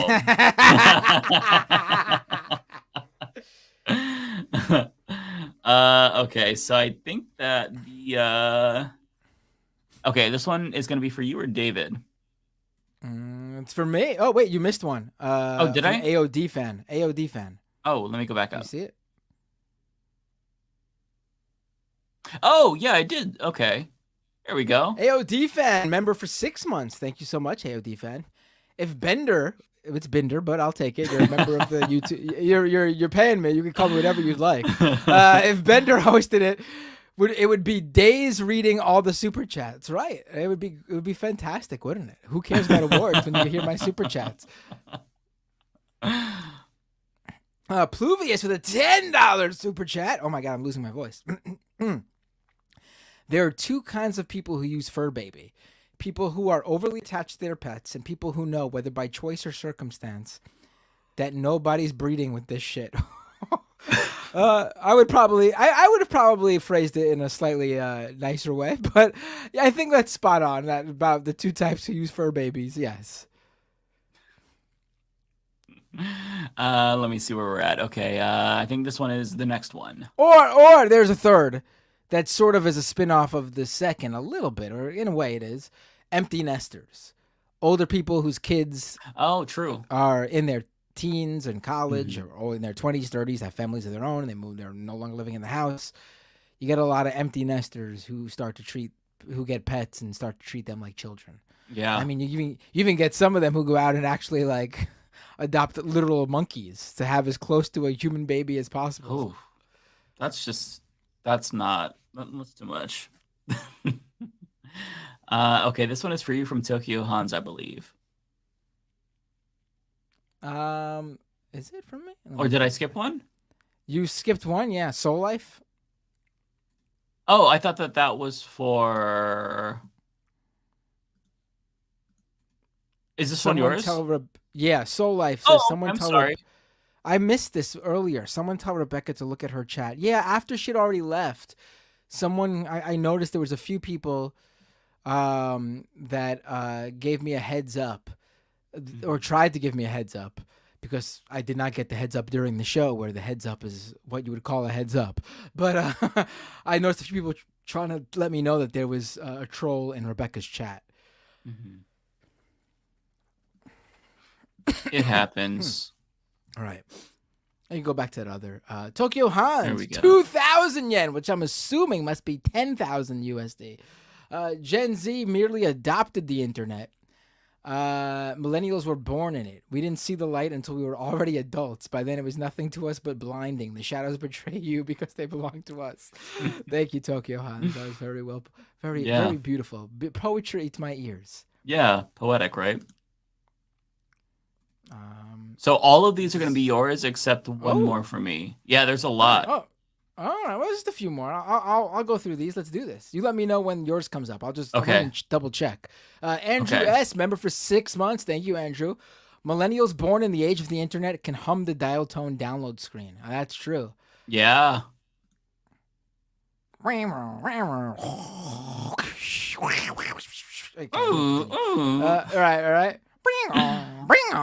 Andrew S., member for 6 months. Same Andrew. There we go. I cannot be a bird person. Too much maintenance for me. They are a lot of maintenance. They're high maintenance. I did have birds when I was a kid. Yes, they are very messy too. And yeah, there's obviously no like real controlling them. Like they bird seed all over the floor and shit. Yeah. They do what they do. Yep. Adar is this for me? That is Rebecca, I believe. Okay, let me. Sorry, got a couple of you Rebecca. Lied to me. David. You lied. Okay, this one is my last one here from Balthazar, $4.99. Thank you, Balthazar. You'd think a plant store would have used the name Plant Paradise. That's pretty genius. That's actually really, really good. Yeah. Okay. Someone should absolutely get on that. Okay, I believe the remainder are for you and not for David and Rebecca. So that's the one you thing I'll stick look around? Out for, though. Yeah, I'll stick around, sure. Cool. I'll breeze right through them. All righty. Hold on. I think you skipped one. Did I? Omega. How do I keep skipping these? Because these are... Oh, I thought this was mentioning for, other Rebecca. people. Yeah. Okay. Omega with the super chat. Rebecca taking us on a journey and made me feel old. Yes. I'm not sure I don't remember what you were talking about, but for a second, out of the corner of my eye, I thought you were drinking a big, tall glass of milk. If I did a double take, I was like, wait, what?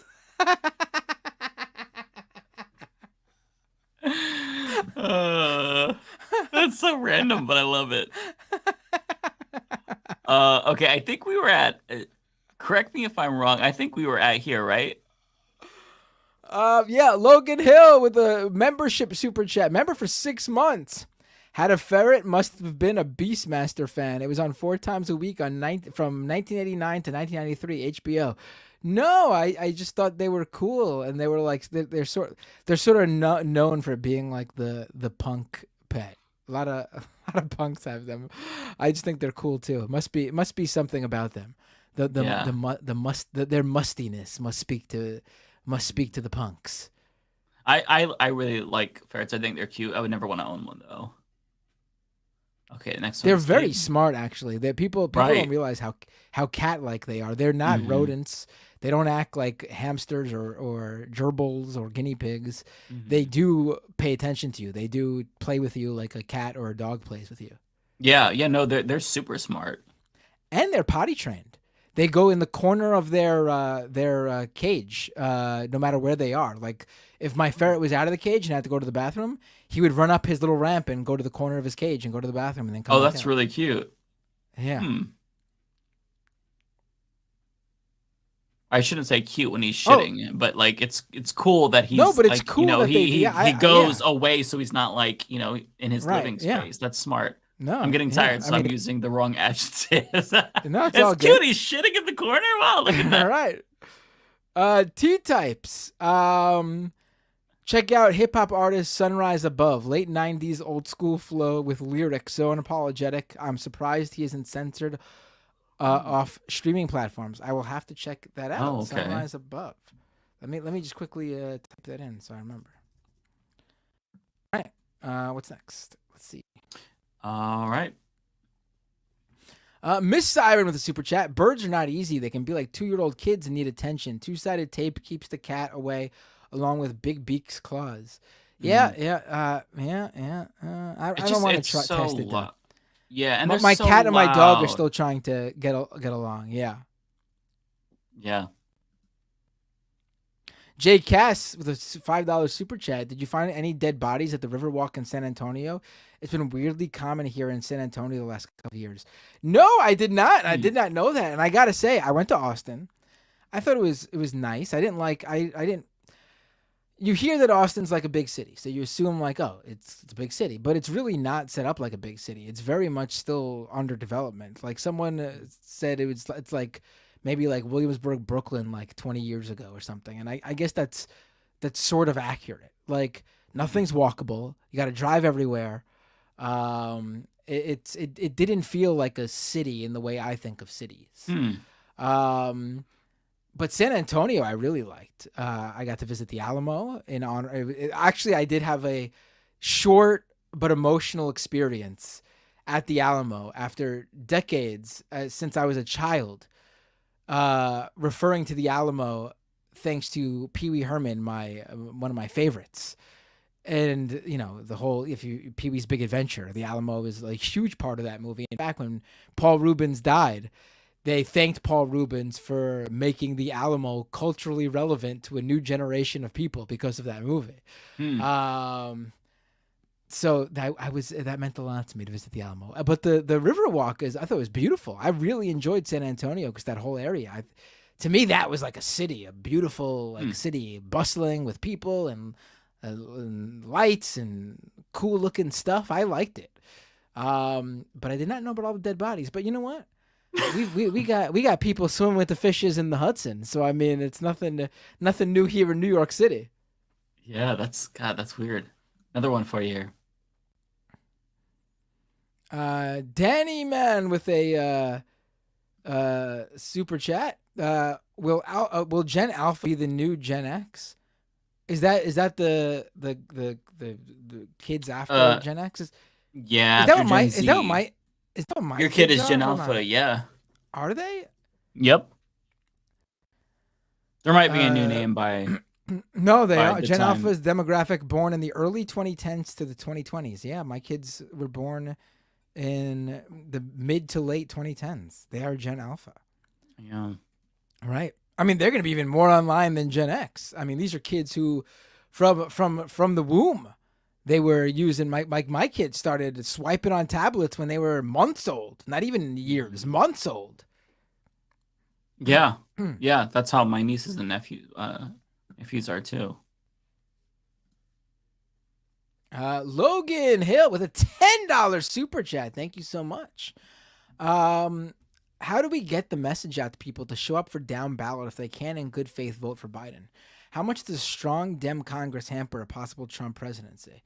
Well, I mean, obviously they can't pass bills if there's a Dem Congress. I mean, Trump obviously can do other harm, executive orders. He will be the commander in chief in the same way, you know, in terms of Israel, Palestine.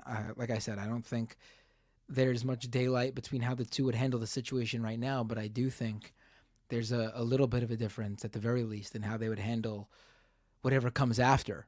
No, I think you don't even make that argument. I think you just make the argument that you have to vote strategically, and whatever that means to you, whether that means voting down ballot or whether that means holding your nose and voting for the Democratic candidate, that's how you explain it. Voting is strategic. And I explained this too. I said this on my stream too, and I think this is a good way to. This is another good way. Joe Biden losing the election is not a way to make him pay, because the sad fact is for what's happening to the Palestinians. Because the sad fact is, and this works for every politician. A politician losing an election really doesn't matter to them on a personal level for the most part.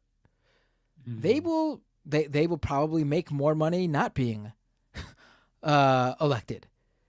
They will just go back to their big home and live Joe Biden will be retired. He'll live a wonderful life, waking up whenever he wants, spending time with his wife, going to the fishing hole, whatever the fuck he does in Delaware.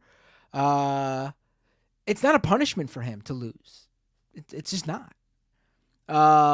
There's other ways to make Joe Biden pay for what he's letting happen to the people in Gaza. They do care about their legacy. They do care about the ability to go out in public and like have a nice dinner with their family and not have people shout at them. Like, this is the stuff that matters to them. Yeah. Him losing the election, he don't give a shit. You're not punishing him by making him lose an election. He doesn't give a shit. He's, like I said, he's gonna make more money.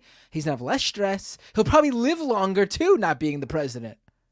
I mean, honestly. So, strategic voting means voting for who will cause the less harm to the most marginalized and vulnerable in this country. And so, that's how I look at it. There you go. All right, this one is actually from me. I got another. So this is from Soren, $5. My dog's name is Willoughby, and I call him Weasel Beat. Not cringe, right? I think it's an appropriate level of cringe, which is good. I think it's fine. This one's for you. For Resto with a super chat. I just read an article that police departments in the Bay Area, Cali, near San Francisco, are so understaffed that one department is offering $75,000 signing bonuses. Well, fuck. Take that sign up, take the signing bonus, stay on for as long as it takes for them to give you the signing bonus, and then just ACAB, resign, and peace out, and take your $75K signing bonus, whatever you made while you were there, and then literally, while you're working as on the police department, just look the other way for any sort of small bore, like broken windows crime. Just that's simple. And the next one for you. Oh, Fart Gas with a super chat. Poopy fart. If every super chat was like that, I would make the money that I make, and also we'd get out of here in a few minutes. These are great super chats. And another one for you. Carrie Shaw with a $10 super chat. Thank you so much, Carrie. Birds live a long time. Yeah, I agree. They do. Yeah. Okay, this one is for me. Evan Christensen with $4.99. Thank you, Evan. The Department of Labor, FTC, and judges are so critical for workers and minority communities now. And if we want a chance to fix this in the future. Yeah, I mean, absolutely. That's another argument in favor of like strategic voting, right? Because the president is not just the president. He also appoints people, and who are in those positions like the NLRB. It really makes a huge difference. So yeah, I'm glad that you pointed that out. So we both got this one. This is from Poopy from Fart Gas again. Hold on, let's read it together. Wait, let's read it together. We start with the username, and then we read the super chat. Ready? 1, 2, 3. Oh wait, we should say this is from Fart Gas. Poopy butt. Okay. Ready? 1, 2, 3. This is from Fart Gas. We're not doing it. Poopy butt. Poopy butt. I thought we would be in unison. I thought it would be beautiful harmonies. I mean, what do you want? What do you want from me? What do you I don't know want how to from me? perform poopy butt better than this thing.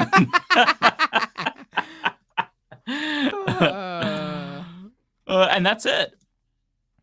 That's it. We're done. That's it. It only took an hour. We're getting out of here early again. Not even a 3-hour stream.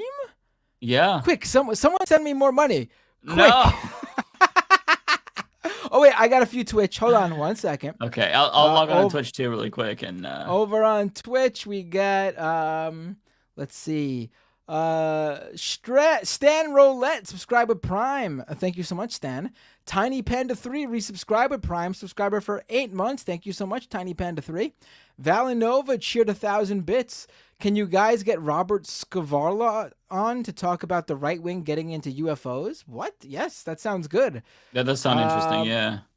Robert Scavarla. Let me write that down too. That actually sounds like a doomed episode, honestly. Hold on. All right, and then Looney Tunes 9000 subscribe for 1 month at tier 1. Thank you so much. As always, folks, you could become a member at youtube.com/mattbinder.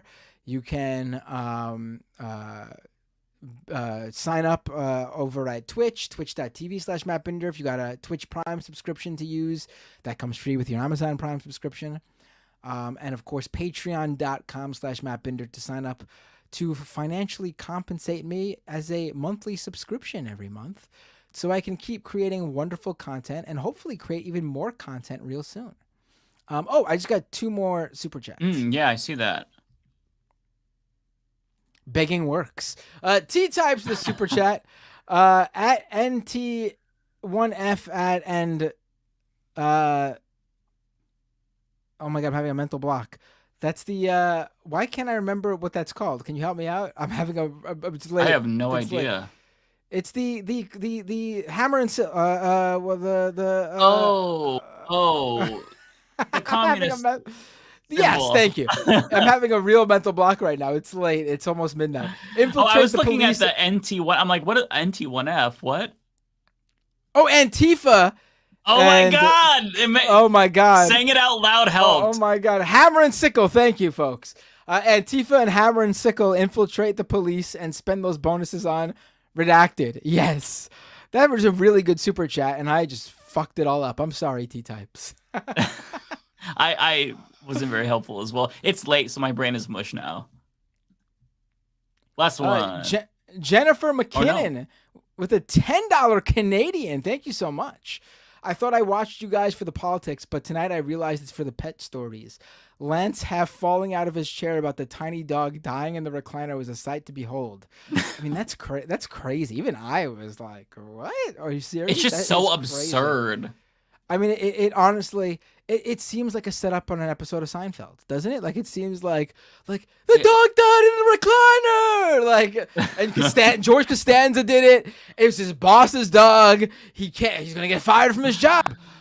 Jerry, the dog died in the recliner. I mean, that's what it feels like. It feels like a sitcom. Yeah, it's sad, but it's just, insane. Okay, so this one is for me, Logan Hill, $2. Okay, last one, sleep well. Thank you so much, Logan. And we have another one for Matt Binder. Goblin friend with a super chat. Hey, Binder, my significant other is getting really into Squatch pods and UFOlogy, and I showed him Brett Cooper and Benny Boy, and he suggested they are extraterrestrials. Thoughts? I mean, they look so alike. It's insane. It's like they were made in a lab from the same DNA. Right. Yeah, it's scary. Okay, so that is it.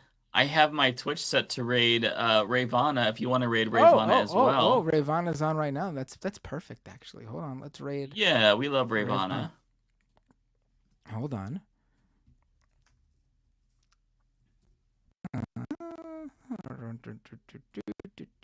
1 second. My Twitch is going slow. 1 second.